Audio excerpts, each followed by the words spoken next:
Hello guys, स्वागत है आप लोगों का एक और न्यू इंटरेस्टिंग वीडियो में। आज हम एक ऐसी नई सीरीज शुरू करने वाले हैं जहां एक मरते हुए एंसेस्टर को एक mysterious burial immortal pagoda system मिल जाता है। अपनी आखिरी सांसें गिनते हुए वो अचानक अपनी जवानी और पावर्स वापस पा लेता है। अब वो अपने दुश्मनों का सफाया करके पूरी कल्टीवेशन दुनिया पर राज करने निकल पड़ा है। ये सफर पावर और रिवेंज से भरा होने वाला है। तो चलिए डायरेक्ट स्टोरी में चलते हैं। एपिसोड की शुरुआत में हम देखते हैं एक बहुत ही बड़ा और पावरफुल गोल्डन एनर्जी बैरियर एक पूरी एंशिएंट सिटी को कवर किए हुए था। आसमान में काले घनघोर बादल छाए हुए थे और वहाँ से लगातार रेड लाइटनिंग स्ट्राइक्स इस बैरियर पर जोर जोर से गिर रही थीं। ये नजारा बहुत ही इंटेंस और खतरनाक था। नीचे जमीन पर हम देखते हैं कि एक बहुत बड़ी एनिमी आर्मी एक कॉम्प्लेक्स फॉर्मेशन बनाए खड़ी थी। ये सभी कल्टीवेटर्स एक साथ मिलकर अपनी स्पिरिचुअल एनर्जी रिलीज कर रहे थे ताकि इस बैरियर पर एक पावरफुल अटैक लॉन्च किया जा सके। उनके सेंटर में एक बड़ा सा ग्लोइंग रेड एनर्जी पिलर आसमान की तरफ जा रहा था, जो इस फॉर्मेशन की डिस्ट्रक्टिव पावर को और भी ज्यादा बढ़ा रहा था। इस आर्मी के आगे एक ओल्ड मैन खड़ा था जिसका आधा चेहरा मेटालिक और स्काररेड लग रहा था और उसके हाथ में एक अजीब सा डार्क स्टाफ था। इसका नाम लियांग जियावेन था और ये तियानजुए सेक्ट का रूथलेस लीडर था। वो बहुत ही गुस्से और एरोगेंस के साथ सामने खड़े यून्यांग लियांग फैमिली के इंजर्ड लोगों को धमका रहा था। वो जोर से चिल्लाते हुए कहता है कि तुम लोग पिछले 4200 सालों से जिंदा हो, पर आज तुम्हारा आखिरी दिन आ चुका है। वो उन्हें आखिरी वार्निंग देता है कि अपनी यून्यांग स्पिरिट वेन चुपचाप हमारे हवाले कर दो। अगर तुम ऐसा करते हो तो मैं तुम्हारी लियांग फैमिली के कुछ ब्लड लाइन मेंबर्स को जिंदा छोड़ दूंगा, वरना आज मैं तुम्हारी पूरी फैमिली को इस तरह से बेरहमी से खत्म करूंगा कि तुम्हारा नाम ओ निशान तक इस दुनिया से मिट जाएगा। उसकी इस धमकी के साथ ही उसकी आर्मी के कल्टीवेटर्स अपनी पावर्स को और भी ज्यादा पुश करने लगते हैं और यून्यांग लियांग फैमिली के मेंबर्स इस हेवी प्रेशर को बर्दाश्त नहीं कर पा रहे थे। वो जमीन पर गिरने लगते हैं और उनके मुंह से खून निकलने लगता है। उनकी हालत बहुत ही खराब हो चुकी थी और ऐसा लग रहा था कि आज उनका अंत बिल्कुल निश्चित है। लेकिन तभी सीन शिफ्ट होता है और हम एक घने, अंधेरे और सूने केव के अंदर का नजारा देखते हैं। यहाँ पर एक बहुत ही बूढ़ा और कमजोर शख्स ध्यान की मुद्रा में एक स्टोन प्लेटफॉर्म पर बैठा हुआ था। उसके सफेद बाल थे, उसकी स्किन पूरी तरह से ड्राई हो चुकी थी और उसके चेहरे पर गहरी झुर्रियां थीं। ये झुर्रियां साफ बता रही थीं कि उसने एक बहुत लंबा वक्त गुजारा है और अब उसकी लाइफ फोर्स खत्म होने वाली है। ये कोई और नहीं बल्कि यून्यांग लियांग फैमिली का फाउंडिंग एंसेस्टर था। वो अपने दिल में बहुत ही फ्रस्ट्रेशन के साथ सोच रहा होता है कि उसने पिछले 4000 सालों तक इस फैमिली को बनाने और प्रोटेक्ट करने के लिए अपना खून पसीना एक कर दिया था और अब क्या उसकी ये 4000 सालों की मेहनत इन कुत्तों के हाथों इस तरह से बर्बाद हो जाएगी। उसकी आवाज में एक गहरा दर्द और बहुत ज्यादा गुस्सा था। वो अभी तक void refinement heavenly venerable realm में ब्रेक थ्रू नहीं कर पाया था और न ही उसने अपनी यून्यांग लियांग फैमिली को अपर रेल्म्स यानी 10,000 रेल्म्स तक लीड किया था। वो इस तरह से घुट घुट कर मरना बिल्कुल नहीं चाहता था। उसकी मुट्ठियां कस जाती हैं और उसकी आंखों में एक अजीब सी चमक आती है। वो अपनी आखिरी सांस तक इन दुश्मनों से लड़ने का इरादा कर चुका था। अचानक से उसके फोरहेड पर एक अजीब सा ग्लोइंग मैजिकल मार्क अपीयर होता है और एक मिस्टीरियस मैकेनिकल आवाज उसके दिमाग में गूंजने लगती है। ये एक हिडन सिस्टम की आवाज थी जो अनाउंस करती है कि होस्ट की लाइफ फोर्स पूरी तरह से खत्म होने वाली है। इस क्रिटिकल सिचुएशन को डिटेक्ट करते हुए life and death rules automatically trigger हो चुके हैं और इसके साथ ही सिस्टम अनाउंस करता है कि ब्यूरियल इमॉर्टल पगोडा की एंशिएंट सील अब ओपन की जा रही है। हम देखते हैं कि उस एंसेस्टर के सामने एक बहुत ही एंशिएंट, मैजेस्टिक और पावरफुल पगोडा का इल्यूजन अपीयर होता है। ये पगोडा गोल्डन लाइट से ग्लो कर रहा था और इसकी एनर्जी बहुत ही मैसिव थी। सिस्टम उस एंसेस्टर की करंट स्टेट को स्कैन और एनालाइज करना शुरू करता है और स्क्रीन पर बताता है कि होस्ट का फिजिकल बॉडी पूरी तरह से डिके हो चुका है, उसकी स्पिरिट बॉडी डैमेज हो चुकी है और उसका रूट बोन बहुत ही इंफीरियर और लो ग्रेड का है। ये सब सुनकर एंसेस्टर भी थोड़ा हैरान होता है क्योंकि उसे अपनी बॉडी की इस खराब हालत का अंदाजा नहीं था। पर तभी सिस्टम की तरफ से एक बहुत बड़ी खुशखबरी आती है। सिस्टम अनाउंस करता है कि फर्स्ट टाइम बाइंडिंग रिवॉर्ड के तौर पर होस्ट को स्पिरिट बॉडी अपग्रेड और ओरिजिन इन्फ्यूजन का स्पेशल बोन्स दिया जा रहा है। जैसे ही ये रिवॉर्ड एक्टिवेट होता है, ब्यूरियल इमॉर्टल पगोडा से एक बहुत ही इंटेंस और प्योर गोल्डन एनर्जी निकलकर उस बूढ़े एंसेस्टर की बॉडी में तेजी से एंटर करने लगती है। ये एनर्जी इतनी पावरफुल थी कि आसमान और जमीन के बीच एक डायरेक्ट कनेक्शन बन जाता है। हम देखते हैं कि गोल्डन लाइटनिंग स्ट्राइक्स उसके चारों तरफ जोर जोर से गिरने लगती हैं और उसकी बॉडी हवा में ऑटोमेटिकली फ्लोट करने लगती है। एक बहुत ही जबरदस्त और मिराक्युलस ट्रांसफॉर्मेशन प्रोसेस शुरू हो चुका था। उसके सफेद बाल धीरे धीरे काले और लंबे होने लगते हैं। उसके चेहरे की झुर्रियां बिल्कुल गायब होने लगती हैं और उसकी कमजोर और पतली बॉडी एक बहुत ही मस्कुलर, फिट और यंग बॉडी में बदल जाती है। उसकी स्किन पर एक गोल्डन ग्लो आ जाता है। उसकी आंखें जब खुलती हैं तो उनमें एक आग जैसी शार्प चमक थी। अब वो एक बूढ़ा और मरने वाला शख्स नहीं रहा था, बल्कि एक बहुत ही हैंडसम और पावरफुल यंग कल्टिवेटर बन चुका था, जिसके पास एक नई जिंदगी और बाउंडलेस नई पावर्स थी। ये नजारा बहुत ही कमाल का था और उसकी ऑरा इतनी स्ट्रॉन्ग थी कि पूरे केव में हेवी ट्रेमर्स आने लगते हैं और आसपास के पत्थर हवा में उड़ने लगते हैं। वापस से मेन बैटलफील्ड पर आते हैं, जहां लियांग जियावेन का जुल्म अभी भी जारी था। हम देखते हैं कि उसने युन्यांग लियांग फैमिली के करंट हेड को जमीन पर बुरी तरह से पटक दिया था और अपने पैर से उसके सिर को दबा रहा था ताकि उसे और ज्यादा ह्यूमिलिएट कर सके।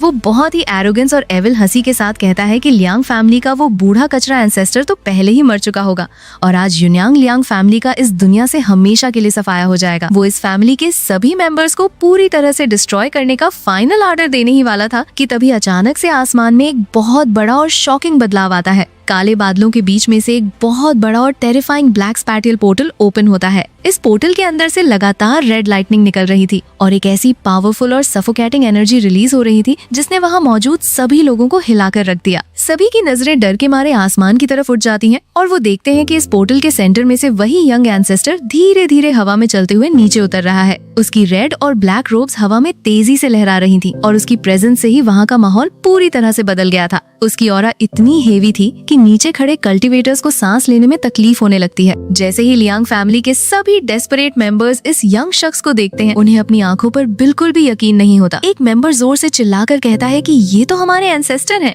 और वो अभी तक जिंदा हैं। ये कैसे हो सकता है? सभी फैमिली मेंबर्स खुशी और हैरानी के मारे रोने लगते हैं और अपने एंसेस्टर के आगे घुटनों के बल बैठकर उन्हें डीप रेस्पेक्ट पे करते हैं। उन्हें लगने लगा था कि अब उनकी फैमिली इस तबाही से बच जाएगी, लेकिन दूसरी तरफ लियांग जियावेन इस यंग एंसेस्टर को देखकर बिल्कुल भी नहीं डरता और ना ही पीछे हटता है। वो बहुत ही ज्यादा ओवर कॉन्फिडेंट था। वो जोर से कहता है कि तुम मुझे अपने इस नए रूप से बेवकूफ नहीं बना सकते। तुम्हारी 4000 साल की मैक्सिमम उम्र पूरी हो चुकी है और चाहे तुमने कितनी भी रेयर लाइफ एक्सटेंडिंग पिल्स क्यों ना खा ली हो, तुम्हारा वक्त अब पूरी तरह से खत्म हो चुका है। वो क्लेम करता है कि ये सब सिर्फ एक दिखावा है, एक टर्मिनल ल्यूसिडिटी यानी मरने से पहले का आखिरी झटका है, जहां इंसान को थोड़ी सी फेक पावर वापस मिलती है। वो कहता है कि तुम इस हालत में ज्यादा देर तक टिक नहीं पाओगे। अपने इस फॉल्स कॉन्फिडेंस के साथ लियांग जियावेन अपने तियानजुए सेक्ट के 3 सबसे पावरफुल नासेंट सोल रेल्म के एल्डर्स को तुरंत अटैक करने का ऑर्डर देता है। वो उन्हें कहता है कि heavenly Luo blood formation activate करो और इस बूढ़े को एग्जॉस्ट करके यहीं पर मार डालो। ये 3 एल्डर्स भी तुरंत उसके ऑर्डर को फॉलो करते हैं और अपने हाथों में कॉम्प्लेक्स हैंड सील्स बनाते हुए हवा में उड़ने लगते हैं। ये 3 नेसेंट सोल एल्डर्स हवा में एक ट्रायंगल फॉर्मेशन बनाते हैं और अपनी पूरी स्पिरिचुअल पावर को एक साथ मर्ज करते हैं। उनके इस फॉर्मेशन के सेंटर से 3 बहुत ही मैसिव और खतरनाक रेड एनर्जी ड्रैगन्स रोर करते हुए बाहर निकलते हैं। ये ड्रैगन्स हवा में तेजी से मूव करते हुए सीधा एंसेस्टर की तरफ आगे बढ़ते हैं। इन ड्रैगन्स की डिस्ट्रक्टिव पावर इतनी ज्यादा थी कि आसमान में चारों तरफ रेड लाइट फैल जाती है और हवा में ब्लास्ट होने लगते हैं। लेकिन हमारा एंसेस्टर अपनी जगह पर बिल्कुल काम और स्टेडी खड़ा था। उसके चेहरे पर एक स्लाइट और मॉकिंग स्माइल थी। तभी उसके सिस्टम की मैकेनिकल आवाज उसके दिमाग में दोबारा गूंजती है। सिस्टम अनाउंस करता है कि spirit body upgrade successfully complete हो चुका है और अब उसकी ऑर्डिनरी बॉडी एक लेजेंडरी जुआन हुआंग बैटल बॉडी में ट्रांसफॉर्म हो चुकी है। इसके फौरन बाद सिस्टम सामने से आने वाले दुश्मन के अटैक को एनालाइज करना शुरू करता है। कुछ ही सेकंड्स में सिस्टम बताता है कि अटैक की एनालिसिस कंप्लीट हो चुकी है और ये कोई बड़ा खतरा नहीं है। एंसेस्टर अपने दुश्मनों की तरफ देखते हुए बहुत ही ठंडी आवाज में कहता है कि तुम लोग मुझे टर्मिनल ल्यूसिडिटी समझ रहे हो, तो ठीक है, मैं तुम इन छोटी मछलियों को मारने के लिए अपनी ये नई पावर यूज करूंगा और तुम्हें दिखाऊंगा कि असली ताकत क्या होती है। जैसे ही वो 3 रेड ड्रैगन्स रोर करते हुए एंसेस्टर के बिल्कुल करीब आते हैं और उसे हिट करने वाले होते हैं, एंसेस्टर बिना किसी जल्दबाजी के अपना एक हाथ आगे बढ़ाता है। उसके हाथ से एक बहुत ही मैसिव और ब्लाइंडिंग गोल्डन लाइट रिलीज होती है और हवा में एक जायंट गोल्डन पाम फॉर्म हो जाता है। ये गोल्डन पाम इतना बड़ा और सॉलिड था कि उसने उन तीनों ड्रैगन्स को एक ही झटके में हवा में रोक लिया। वो फियर्स ड्रैगन्स इस गोल्डन पाम के आगे बिल्कुल हेल्पलेस लग रहे थे और आगे नहीं बढ़ पा रहे थे। और फिर एंसेस्टर अपने हाथ को थोड़ा सा आगे की तरफ पुश करता है। वो जायंट गोल्डन पाम उन ड्रैगन्स को किसी कांच की तरह क्रश करते हुए सीधा उन 3 नेसेंट सोल एल्डर्स की तरफ तेजी से बढ़ता है। ये अटैक इतना सडन और इतना पावरफुल था कि उन एक्सपीरियंस्ड एल्डर्स को रिएक्ट करने या बचने का कोई मौका ही नहीं मिलता। वो तीनों हवा में ही उस जायंट गोल्डन पाम के एक्सट्रीम प्रेशर से क्रश हो जाते हैं और उनकी बॉडीज खून के चीथड़ों में बदल जाती हैं। एक ही सिंगल स्ट्राइक में 3 पावरफुल नेसेंट सोल एल्डर्स का वहाँ पर पूरी तरह से सफाया हो चुका था और उनका नाम ओ निशान मिट गया था। अपने सेक्ट के 3 सबसे पावरफुल एल्डर्स को इस तरह से 1 सेकंड में मरते देखकर लियांग जियावेन की आंखें फटी की फटी रह जाती हैं। उसका सारा कॉन्फिडेंस, एरोगेंस और एटीट्यूड पल भर में गायब हो जाता है और उसकी जगह डर ले लेता है। वो तुरंत समझ जाता है कि ये कोई टर्मिनल ल्यूसिडिटी नहीं है, बल्कि ये एंसेस्टर अपनी फुल पीक पावर से भी कहीं ज्यादा स्ट्रॉन्ग हो चुका है। वो डर के मारे जोर से चिल्लाता है और अपनी आर्मी को पीछे हटने का आर्डर देता है। वो खुद भी अपनी फ्लाइंग स्वॉर्ड पर सवार होकर वहाँ से तेजी से भागने की कोशिश करता है ताकि अपनी जान बचा सके, लेकिन एंसेस्टर उसे इतनी आसानी से कहाँ छोड़ने वाला था। एंसेस्टर हवा में फ्लोट करते हुए कहता है कि जब तुम यहाँ आ ही गए हो तो अब इतनी जल्दी भाग क्यों रहे हो। वो एक लाइट की बीम की तरह तेजी से लियांग जियावेन का पीछा करता है और अगले ही सेकंड उसके सामने आकर खड़ा हो जाता है। लियांग जियावेन देखता है कि अब बचने का कोई भी रास्ता नहीं है, तो वो अपनी आखिरी चाल चलने का फैसला करता है। वो गुस्से और डर में कहता है कि अगर तुम मुझे मारना ही चाहते हो तो हम दोनों आज एक साथ यहीं मरेंगे। वो अपने कपड़ों के अंदर से एक बहुत ही डार्क और evil looking black orb artifact निकालता है। इस ऑर्ब से बहुत ही खतरनाक ब्लैक टेंटिकल्स निकल रहे थे और इसकी ऑरा बहुत ही डिस्ट्रक्टिव और डार्क थी। वो इस ऑर्ब को अपनी पूरी पावर के साथ एक्टिवेट करके एंसेस्टर पर एक सुसाइडल अटैक करने की कोशिश करता है, लेकिन एंसेस्टर बिल्कुल रिलैक्स था। वो हंसते हुए कहता है कि क्या यही तुम्हारा आखिरी ट्रम्प कार्ड है? ये तो बहुत ही वीक है। अगर तुम्हें आग से इतना ही प्यार है तो मैं तुम्हें दिखाता हूँ कि असली हेलफायर क्या होती है। एंसेस्टर अपने हाथ की 2 उंगलियों को आगे करता है और एक नया बहुत ही हाई लेवल स्किल एक्टिवेट करता है जिसका नाम था असुरा हेल सील। जैसे ही ये असुरा हेल सील एक्टिवेट होती है, आसमान में एक बहुत बड़ा रेड और ब्लैक स्विरलिंग एनर्जी वोर्टेक्स बन जाता है। इस वोर्टेक्स से एक मैसिव और डिस्ट्रक्टिव एनर्जी बीम सीधा लियांग जियावेन पर गिरती है। लियांग जियावेन इस अटैक को अपने आर्टिफैक्ट से ब्लॉक करने की पूरी कोशिश करता है, पर उसकी पावर इस गॉड लाइक अटैक के आगे बिल्कुल जीरो थी। वो डर के मारे जोर से चिल्लाता है और भीख मांगने लगता है कि मुझे माफ कर दो, मैं और मेरा पूरा तियानजुए सेक्ट अब से लियांग फैमिली की गुलामी करेंगे और आपके आर्डर्स मानेंगे। पर एंसेस्टर पर उसकी इन बातों का कोई असर नहीं होता। वो जायंट एनर्जी हैंड लियांग जियावेन को जमीन पर बहुत बुरी तरह से पटक देता है और एक बहुत ही बड़ा धमाका होता है जिसकी शॉकवेव मीलों तक फैल जाती है। जमीन पर एक मैसिव क्रेटर बन जाता है जिसमें मैग्मा और लावा उबल रहा था। लियांग जियावेन का वहाँ कोई निशान तक नहीं बचता। वो पूरी तरह से जलकर राख में बदल चुका था। उसकी पूरी आर्मी ये देखकर डर के मारे पीछे हटने लगती है। अपने सबसे बड़े दुश्मन को इस तरह से कम्प्लीटली डिस्ट्रॉय करने के बाद एंसेस्टर धीरे धीरे हवा से जमीन पर वापस आता है। युनियांग लियांग फैमिली के सभी लोग इस अनबिलीवेबल नजारे को देखकर पूरी तरह से शॉक्ड और इम्प्रेस्ड थे। वो सभी एक साथ अपने घुटनों पर बैठ जाते हैं और अपने एंसेस्टर को प्रणाम करते हैं। उनकी आंखों में अब डर की जगह डीप रेस्पेक्ट थी। फैमिली का हेड लियांग तियानफिंग दौड़ते हुए आगे आता है और बहुत ही रेस्पेक्ट के साथ झुककर कहता है कि लियांग तियानफिंग अपने एंसेस्टर को ग्रीट करता है। उसके चेहरे पर खुशी और राहत साफ नजर आ रही थी क्योंकि आज उसकी फैमिली एक बहुत बड़े खतरे से बच गई थी और उनका एंसेस्टर वापस आ गया था। तभी एंसेस्टर के दिमाग में सिस्टम की आवाज दोबारा से आती है। सिस्टम उसकी करंट स्टेट को अपडेट करता है और स्क्रीन पर बताता है कि होस्ट अभी गॉड ट्रांसफॉर्मेशन रेल्म के मिडिल स्टेज में पहुंच चुका है। पर इसके साथ ही सिस्टम एक बहुत ही सीरियस और अलार्मिंग वार्निंग भी देता है। सिस्टम बताता है कि होस्ट के पास अब सिर्फ 3 साल की लाइफ स्पैन बची है। इस 3 साल के अंदर उसे अपना अगला मिशन पूरा करना होगा, जो कि उसके रूट बोन को अपग्रेड करना है। और इस क्रूशियल अपग्रेड के लिए उसे एक बहुत ही रेयर और लेजेंडरी मटेरियल की जरूरत पड़ेगी जिसका नाम ताइचू प्रोफाउंड गोल्ड था। ये मटेरियल इस लोअर रेल्म में मिलना ऑलमोस्ट इम्पॉसिबल था। एंसेस्टर समझ जाता है कि अगर उसे जिंदा रहना है और अपनी पावर को और बढ़ाना है तो उसे किसी भी हालत में अपर रेल्म्स की तरफ जाना ही होगा। एंसेस्टर अपने फैमिली हेड लियांग तियानफैंग की तरफ देखता है और उसे कुछ बहुत ही स्ट्रिक्ट और इम्पोर्टेंट आर्डर्स देता है। वो कहता है कि तियानजुए सेक्ट के पास जितने भी रिसोर्सेज, वेपन्स और ट्रेजर्स हैं, उन सबको तुरंत अपने कब्जे में ले लो और हमारे सेक्ट के सभी दरवाजे बंद कर दो ताकि कोई बाहर ना जा सके। इसके बाद वो एक बहुत ही एम्बिशियस और बड़ा टारगेट सेट करता है। वो कहता है कि आने वाले 3 सालों के अंदर हमारी लियांग फैमिली को इस पूरे युनियांग रीजन पर अपना कम्प्लीटली और एब्सोल्यूट कंट्रोल एस्टैब्लिश करना होगा। कोई भी सेक्ट हमारे आगे खड़ा नहीं होना चाहिए। लियांग तियानफैंग ये आर्डर सुनकर थोड़ा हैरान होता है, पर वो तुरंत बिना किसी सवाल के इस आर्डर को एक्सेप्ट कर लेता है। इसके बाद एंसेस्टर अकेले में आसमान की तरफ देखते हुए अपने दिमाग में सोचता है कि उसने पिछले 4000 सालों तक इस लोअर रेल्म में बहुत सफर किया है और बहुत रेस्ट्रिक्शंस झेली हैं।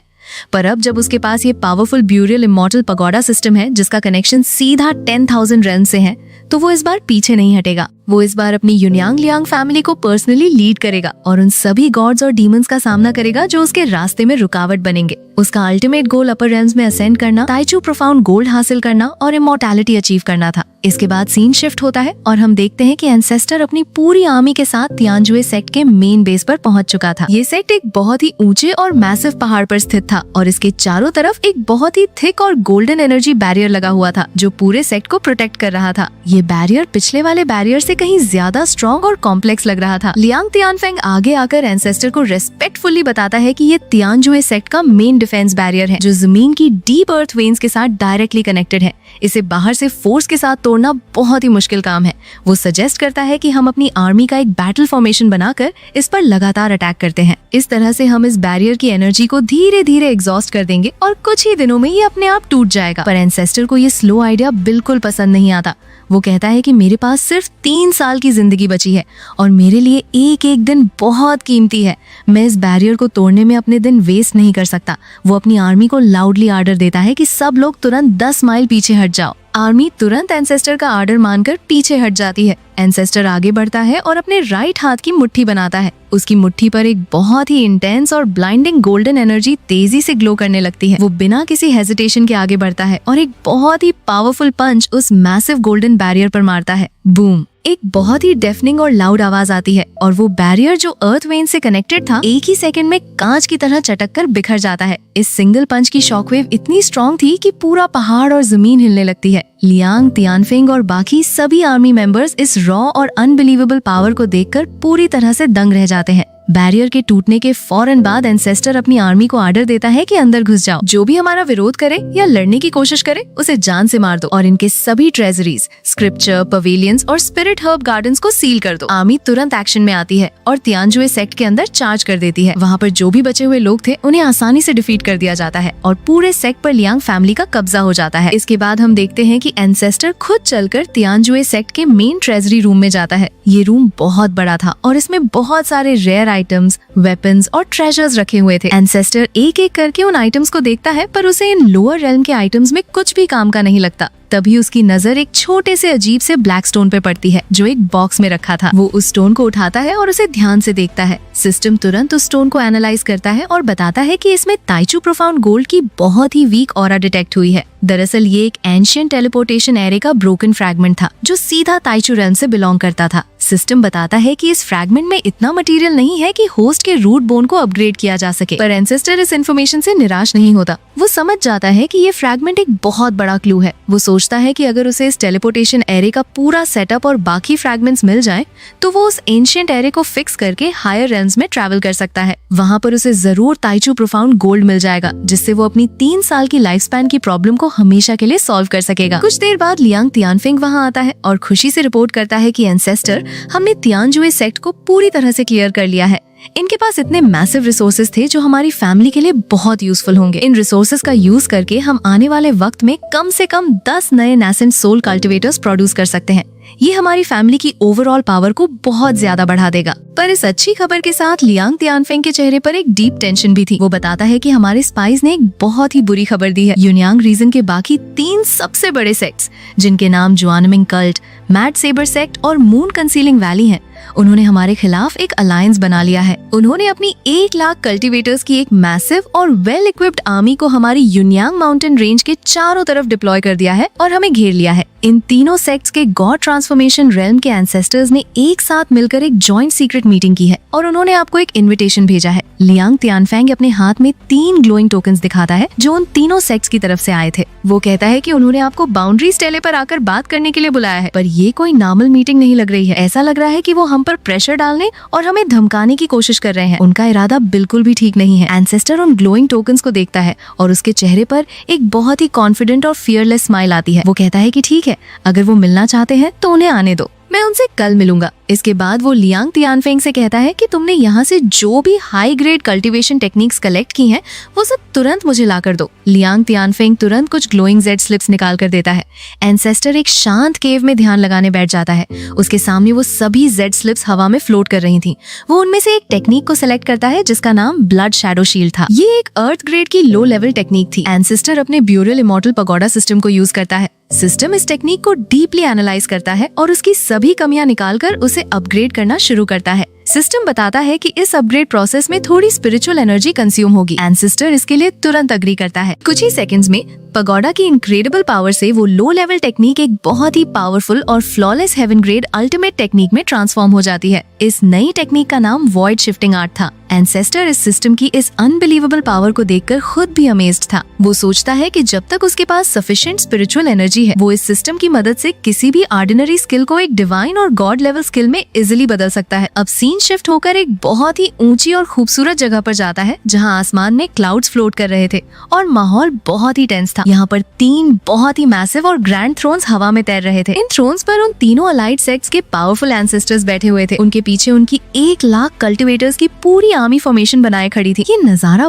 बहुत ही एपिक और इंटिमिडेटिंग था। इनमें से एक एंसेस्टर, जिसके सफेद बाल थे, वो बहुत ही ओवर कॉन्फिडेंस के साथ कहता है कि उस लियांग फैमिली के बूढ़े एंसेस्टर ने 4000 साल की उम्र गुजार ली है। कल उसने जिस तरह से तियानजुए सेक्ट को अकेले डिस्ट्रॉय किया, वो जरूर उसने अपनी बची हुई लाइफ फोर्स को बर्न करके किया होगा। अब वो पूरी तरह से एग्जॉस्ट हो चुका होगा और उसके पास लड़ने की कोई ताकत नहीं बची होगी। दूसरा एंसेस्टर, जो एक मस्कुलर वॉरियर लग रहा था और जिसके हाथ में एक बड़ी सी तलवार थी, वो इस बात से अग्री करता है और कहता है कि हाँ, वो अभी अपनी आखिरी सांसें गिन रहा होगा और उसकी हालत बहुत खराब होगी। तीसरी एंसेस्टर एक फीमेल थी, जो बहुत ही काम और कनिंग लग रही थी। वो कहती है कि अगर वो सच में एक पेपर टाइगर बन चुका है और उसके पास कोई पावर नहीं बची है, तो हम आज ही उसकी यूनियांग फैमिली के सारे रिसोर्सेज और उनकी टेरिटरी को आपस में बराबर बांट लेंगे। पर अगर उसके पास अभी भी कुछ पावर बची हुई है और वो फाइट बैक करने की कोशिश करता है, तो हम अपनी इस 1 लाख स्ट्रॉन्ग आर्मी का फॉर्मेशन यूज करेंगे और उसे तब तक एग्जॉस्ट करेंगे जब तक वो मर नहीं जाता। उनका प्लान बहुत ही क्लियर था कि आज वो लियांग फैमिली को खत्म करके ही रहेंगे। उनकी ये ओवर कॉन्फिडेंट प्लानिंग चल ही रही होती है कि तभी उनके सामने के आसमान में क्लाउड्स अचानक से फटने लगते हैं और एक बहुत ही पावरफुल स्पैटियल फ्लक्चुएशन होती है। एक बड़ा सा पोर्टल ओपन होता है और उसमें से वही यंग लियांग एंसेस्टर हवा में चलते हुए बाहर आता है। उसके ठीक पीछे लियांग तियानफेंगी भी था। एंसेस्टर बहुत ही काम, स्टेडी और कॉन्फिडेंट लग रहा था। उसने अपने दोनों हाथ पीछे बांधे हुए थे और उसकी आंखों में उन तीनों एंसेस्टर्स और उनकी आर्मी के लिए सिर्फ एक डिसरिगार्ड था। वो उनके सामने हवा में आकर खड़ा हो जाता है और उनकी इस मैसिव आर्मी को देखता है। इन तीनों सेक्ट्स के लीडर्स और उनकी मैसिव आर्मी जब इस यंग एंसेस्टर को अपने सामने हवा में इस तरह से अचानक अपीयर होते हुए देखते हैं, तो उनके चेहरों पर एक हैरानी और कंफ्यूजन साफ नजर आती है। उन्हें बिल्कुल भी समझ नहीं आ रहा था कि ये लियांग फैमिली का बूढ़ा एंसेस्टर जो मरने वाला था, वो अचानक से इतना यंग, फिट और पावरफुल कैसे लग रहा है।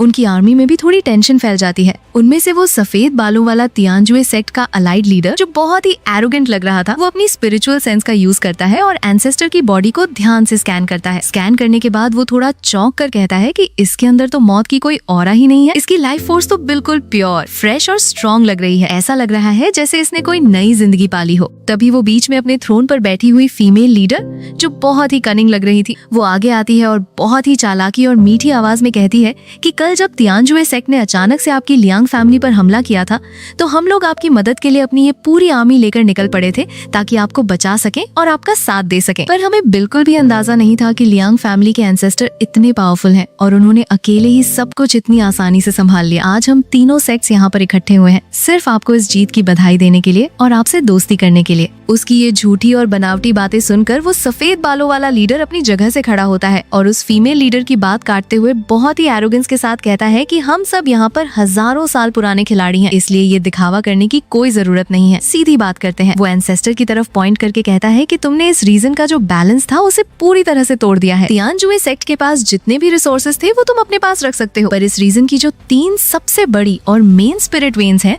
उनमें से 2 वेन्स तुम्हें अभी इसी वक्त हमारे हवाले करनी पड़ेंगी। ये हमारी डिमांड है। वो फीमेल लीडर अपनी 1 लाख कल्टिवेटर्स की मैसिव आर्मी की तरफ इशारा करते हुए कहती है कि ये आर्मी हमारी सिंसियरिटी है, इसलिए हमारी बात मान लेने में ही तुम्हारी भलाई है। नीचे जमीन पर खड़ा लियांग तियानफेंगी उनकी ये बातें सुनकर बहुत गुस्से में आ जाता है।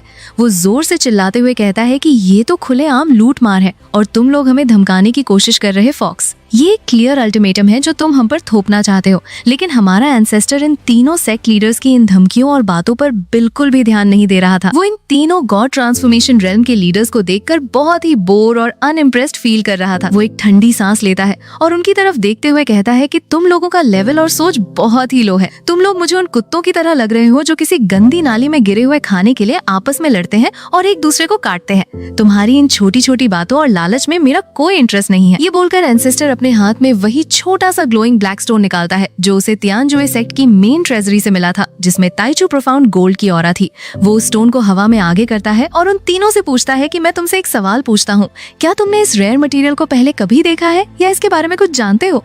वो सफेद बालों वाला लीडर ये देखकर बहुत ज्यादा गुस्सा हो जाता है। वो कहता है कि तू ये क्या फालतू चीज दिखा रहा है, तू हमें बेवकूफ बनाने की कोशिश कर रहा है। अगर आज तूने वो स्पिरिट वेन्स हमारे हवाले नहीं की तो तेरी इस लियांग फैमिली का नाम ओ निशान इस दुनिया से हमेशा के लिए मिट जाएगा। एंसेस्टर उसकी इस लंबी धमकी को सुनकर थोड़ा सा अपना सिर हिलाता है और सिर्फ एक शब्द कहता है, नॉइजी। और अगले ही सेकंड बिना किसी वार्निंग के एंसेस्टर अपनी जगह से एक फ्लैश की तरह गायब होता है और सीधा उस सफेद बालों वाले लीडर के बिल्कुल सामने उसके थ्रोन पर अपीयर होता है। उस लीडर को रिएक्ट करने या अपनी पावर यूज करने का एक सेकंड का भी मौका नहीं मिलता और एंसेस्टर उसका गला बहुत ही जोर से पकड़कर उसे हवा में उठा लेता है। एंसेस्टर अपने दूसरे हाथ से एक अजीब सी डार्क पर्पल एनर्जी रिलीज करता है और उस एनर्जी को उस लीडर के सिर पर रख देता है। हम देखते हैं कि उस लीडर की पूरी लाइफ फोर्स, उसकी स्पिरिचुअल एनर्जी और उसकी सोल एक ही झटके में एंसेस्टर के हाथ में अब्सॉर्ब होने लगती है। वो पावरफुल लीडर दर्द के मारे चिल्ला भी नहीं पाता और देखते ही देखते उसकी पूरी बॉडी एक सूखी हुई और डार्क लाश में बदल जाती है। एंसेस्टर उसकी उस लाश को एक कचरे की तरह नीचे हवा में फेंक देता है। अपने सबसे पावरफुल साथी को इस तरह से एक ही सेकंड में मरते देखकर बाकी दोनों लीडर्स और उनकी पूरी 1 लाख कल्टिवेटर्स की आर्मी डर के मारे पूरी तरह से कांपने लगती है।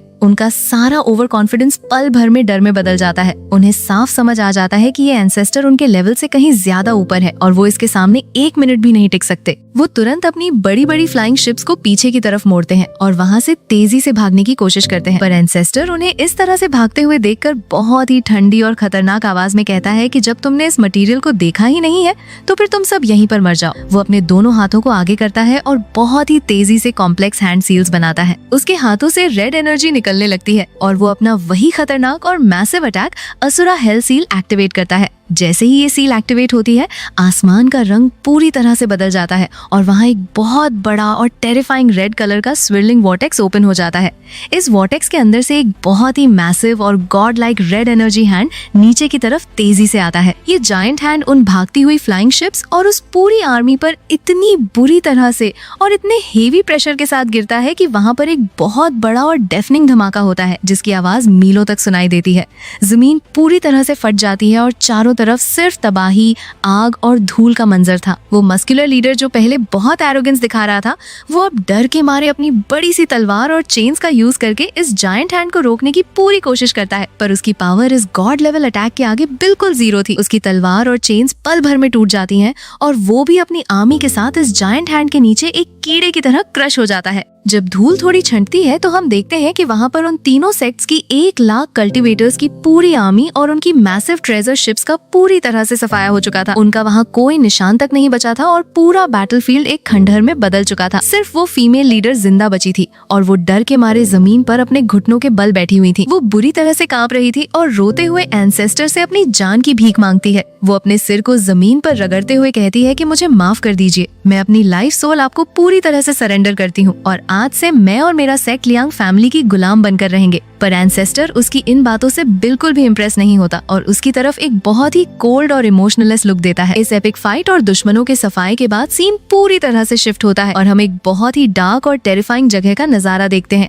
आसमान में बहुत ही घनघोर काले बादल छाए हुए थे और वहाँ लगातार खतरनाक बिजलियां नीचे ओशन पर गिर रही थी। नीचे एक बहुत ही टर्बुलेंट, काला और डेंजरस ओशन था जिसके बारे में कहा जाता था कि ये केओस स्टार सी है, जहाँ आम कल्टिवेटर्स आने की हिम्मत भी नहीं करते क्योंकि यहाँ का माहौल बहुत ही डेडली था। एंसेस्टर हवा में एक रेड लाइट की बीम की तरह तेजी से उड़ते हुए इस ओशन के ऊपर से गुजर रहा था। उसकी मंजिल इस ओशन के बिल्कुल सेंटर में मौजूद एक बहुत ही डीप और मैसिव व्हर्लपूल था जिसे फालन इमॉर्टल वैली कहते थे। ये एक बहुत ही बड़ा और खतरनाक वोर्टेक्स था जिसके अंदर से डार्क एनर्जी निकल रही थी और पानी तेजी से घूम रहा था। एंसेस्टर इस व्हर्लपूल के ठीक ऊपर आकर हवा में रुकता है। उसकी आंखों में एक अजीब सा डिटर्मिनेशन और फोकस था। वो अपने दिल में सोचता है कि उसके पास अब सिर्फ 3 साल की जिंदगी बची है और उसकी हर एक सांस एक काउंटडाउन की तरह तेजी से कम हो रही है। उसे किसी भी हालत में अपनी लाइफ बचाने के लिए ताइचू प्रोफाउंड गोल्ड हासिल करना ही होगा, चाहे उसके सामने कोई भी खतरा क्यों ना आए। ये सोचकर वो बिना किसी डर या हेजिटेशन के उस मैसिव और टेरिफाइंग व्हर्लपूल के अंदर सीधा डाइव लगा देता है। व्हर्लपूल के अंदर का माहौल बाहर से भी ज्यादा खतरनाक था। चारों तरफ तेजी से घूमता हुआ डार्क पानी,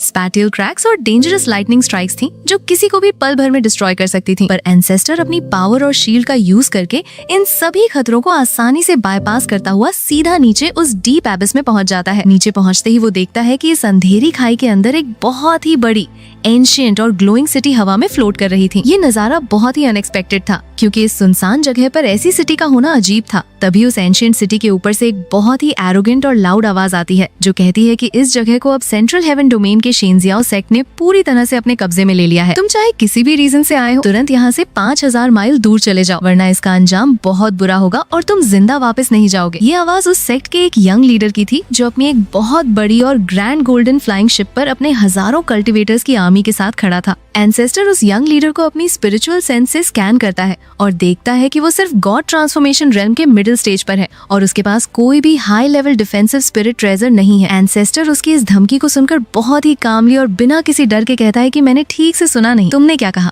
वो यंग लीडर एंसेस्टर का ये फियरलेस एटीट्यूड देखकर बहुत ज्यादा गुस्से में आ जाता है। वो अपनी एक ग्लोइंग पर्पल लाइटनिंग स्वॉर्ड निकालता है और कहता है कि लगता है तुमने सेंट्रल हेवन डोमेन और हमारे शेंजियाओ सेक्ट का नाम नहीं सुना है। मैं सिर्फ 3 तक गिनूंगा, अगर तुम यहाँ से नहीं गए तो तुम्हारी मौत पक्की है। पर एंसेस्टर अपनी जगह से 1 इंच भी नहीं हिलता और उसे घूरता रहता है। यंग लीडर गुस्से में अपनी स्वॉर्ड को हवा में जोर से वेव करता है और एक बहुत ही मैसिव और destructive purple lightning dragon roar करता हुआ एंसेस्टर की तरफ तेजी से बढ़ता है। ये अटैक देखने में बहुत ही पावरफुल लग रहा था और इसने चारों तरफ की हवा को बर्न कर दिया था। लेकिन जैसे ही ये खतरनाक पर्पल ड्रैगन एंसेस्टर के बिल्कुल पास पहुंचता है और उसे हिट करने वाला होता है, एंसेस्टर बिल्कुल रिलैक्स रहते हुए अपनी सिर्फ 2 उंगलियां आगे करता है। वो उन 2 उंगलियों से उस मैसिव ड्रैगन के अटैक को आसानी से रोक लेता है और अगले ही सेकंड अपनी उंगलियों के स्लाइट प्रेशर से उस ड्रैगन और उस यंग लीडर की रेयर पर्पल स्वॉर्ड को कांच की तरह चटक कर तोड़ देता है। ये अनबिलीवेबल नजारा देखकर वो यंग लीडर पूरी तरह से शॉक्ड रह जाता है कि उसकी इतनी पावरफुल स्वॉर्ड एक लोअर रेल्म के कल्टिवेटर ने सिर्फ 2 उंगलियों से कैसे तोड़ दी। वो गुस्से और हैरानी में चिल्लाता है कि तुमने मेरे सेक्ट के प्रेशियस ट्रेजर को तोड़ दिया, अब मैं तुम्हें किसी भी हालत में जिंदा नहीं छोड़ूंगा। वो तुरंत अपनी आर्मी को अटैक करने और एंसेस्टर को कैप्चर करने का ऑर्डर देता है। उसके सभी कल्टिवेटर्स अपनी स्वॉर्ड्स निकालकर एक कॉम्प्लेक्स एरे फॉर्मेशन बनाने लगते हैं ताकि एंसेस्टर पर एक जॉइंट अटैक कर सके। पर एंसेस्टर इन सब में बिल्कुल भी टाइम वेस्ट नहीं करना चाहता था। वो ठंडी आवाज में कहता है कि मुझे बहुत जल्दी है और मेरे पास तुम्हारे साथ खेलने का वक्त नहीं है। ये बोलकर वो एक ब्लाइंडिंग गोल्डन लाइट की बीम में ट्रांसफॉर्म होता है और सीधा उस मैसिव गोल्डन फ्लाइंग शिप की तरफ फुल स्पीड में चार्ज कर देता है। उसकी स्पीड इतनी ज्यादा फास्ट थी कि किसी भी कल्टिवेटर को रिएक्ट करने या अपना फॉर्मेशन पूरा करने का मौका ही नहीं मिलता। एंसेस्टर सीधा उस शिप के बीच में से एक बुलेट की तरह गुजर जाता है। उसकी फिजिकल बॉडी इतनी ज्यादा स्ट्रॉन्ग और इंडिस्ट्रक्टिबल थी कि उसने उस पूरी मैसिव गोल्डन शिप और उस पर मौजूद सभी कल्टिवेटर्स को एक ही झटके में पूरी तरह से ऑब्लिटरेट कर दिया। हवा में सिर्फ एक बहुत बड़ा एक्सप्लोजन होता है और वो शिप हजारों टुकड़ों में बिखर जाती है। वो यंग लीडर इस ब्लास्ट की वजह से बुरी तरह से इंजर्ड होकर हवा में उड़ता हुआ पीछे गिरता है और उसके मुंह से लगातार खून निकलने लगता है। वो डर, हैरानी और पेन में एंसेस्टर को देखते हुए कहता है कि तुम आखिर हो कौन? एक middle stage God transformation cultivator अपनी सिर्फ फिजिकल बॉडी का यूज करके एक टियर 7 की रेयर ट्रेजर शिप को इस तरह से कैसे तोड़ सकता है? ये किसी भी लोअर रेल्म के बॉडी कल्टिवेटर के बस की बात बिल्कुल नहीं है। एंसेस्टर बिना कुछ बोले धीरे धीरे उड़ते हुए उस इंजर्ड यंग लीडर के पास आता है और अपना हाथ उसके सिर पर रख देता है। वो तुरंत उस यंग लीडर की सोल को डीपली सर्च करना शुरू करता है ताकि उसे ताइचू प्रोफाउंड गोल्ड की एग्जैक्ट लोकेशन और इन्फॉर्मेशन मिल सके। सोल सर्च के दौरान एंसेस्टर के दिमाग में उस लीडर की मेमोरीज फ्लैश होती हैं और उसे पता चलता है कि इस शेंजियाओ सेक्ट ने ही इस फालन इमॉर्टल वैली में ताइचू प्रोफाउंड गोल्ड को डिस्कवर किया था और वो अपनी इस आर्मी के साथ इसे लेने आए थे। एंसेस्टर उस लीडर से ठंडी आवाज में कहता है कि तो तुम लोग यहाँ इस ताइचू प्रोफाउंड गोल्ड के लिए आए थे, पर अफसोस कि तुम लोग थोड़ा लेट हो गए। ये बोलकर एंसेस्टर अपनी एनर्जी रिलीज करता है और उस यंग लीडर को वहीं पर मार देता है। इसके बाद एंसेस्टर उस एबिस में और ज्यादा नीचे की तरफ उड़ने लगता है। काफी डीप जाने के बाद वो एक बहुत ही बड़ी, अंधेरी और मिस्टीरियस केव में एंटर करता है जहाँ जमीन पर चारों तरफ सिर्फ जायंट मॉन्स्टर्स और कल्टिवेटर्स की पुरानी हड्डियां बिखरी हुई थी। इस केव के बिल्कुल सेंटर में एक बहुत ही एंशिएंट और कॉम्प्लेक्स ऑल्टर बना हुआ था जो डार्क ब्लू लाइट से ग्लो कर रहा था। इस ऑल्टर के बिल्कुल सेंटर में एक बड़ा सा ब्लैक ग्लोइंग क्रिस्टल हवा में फ्लोट कर रहा था जिसमें से गोल्डन एनर्जी निकल रही थी। ये वही लेजेंडरी ताइचू प्रोफाउंड गोल्ड था जिसकी एंसेस्टर को इतने वक्त से तलाश थी। जैसे ही एंसेस्टर उस क्रिस्टल के ठीक सामने पहुंचता है, उसके दिमाग में सिस्टम की मैकेनिकल आवाज आती है। सिस्टम अनाउंस करता है कि हाई प्योरिटी का ताइचू प्रोफाउंड गोल्ड सक्सेसफुली डिटेक्ट हो गया है और इसकी क्वांटिटी इतनी ज्यादा है कि होस्ट के रूट बोन को सक्सेसफुली और कम्प्लीटली अपग्रेड किया जा सकता है। सिस्टम स्क्रीन पर प्रॉम्प्ट करता है और पूछता है कि क्या होस्ट इस मटेरियल को अभी और इसी वक्त अब्सॉर्ब करना चाहता है। एंसेस्टर उस ग्लोइंग क्रिस्टल को देखते हुए एक गहरी सांस लेता है।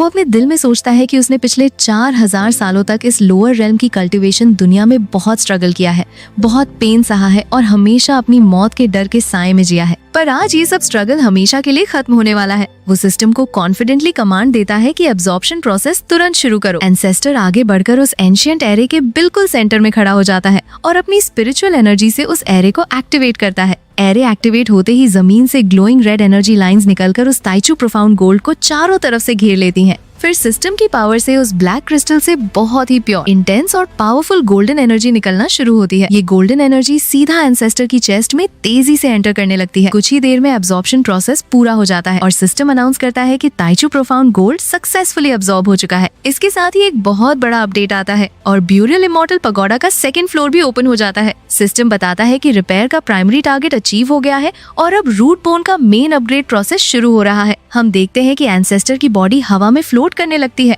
और उसके अंदर का पूरा स्केलेटन ब्राइट गोल्डन लाइट से ग्लो करने लगता है। उसकी फिजिकल बॉडी अपनी एक्सट्रीम लिमिट्स को ब्रेक करती है और उसकी ऑर्डिनरी बोन्स धीरे धीरे एक बहुत ही सुप्रीम, फ्लॉलेस और लेजेंडरी होंगमेंग दाओ बोन में ट्रांसफॉर्म हो जाती हैं। ये एक ऐसी गॉड लेवल रूट बोन थी जो अपर रेल्म्स में भी मिलना ऑलमोस्ट इम्पॉसिबल और बहुत रेयर था।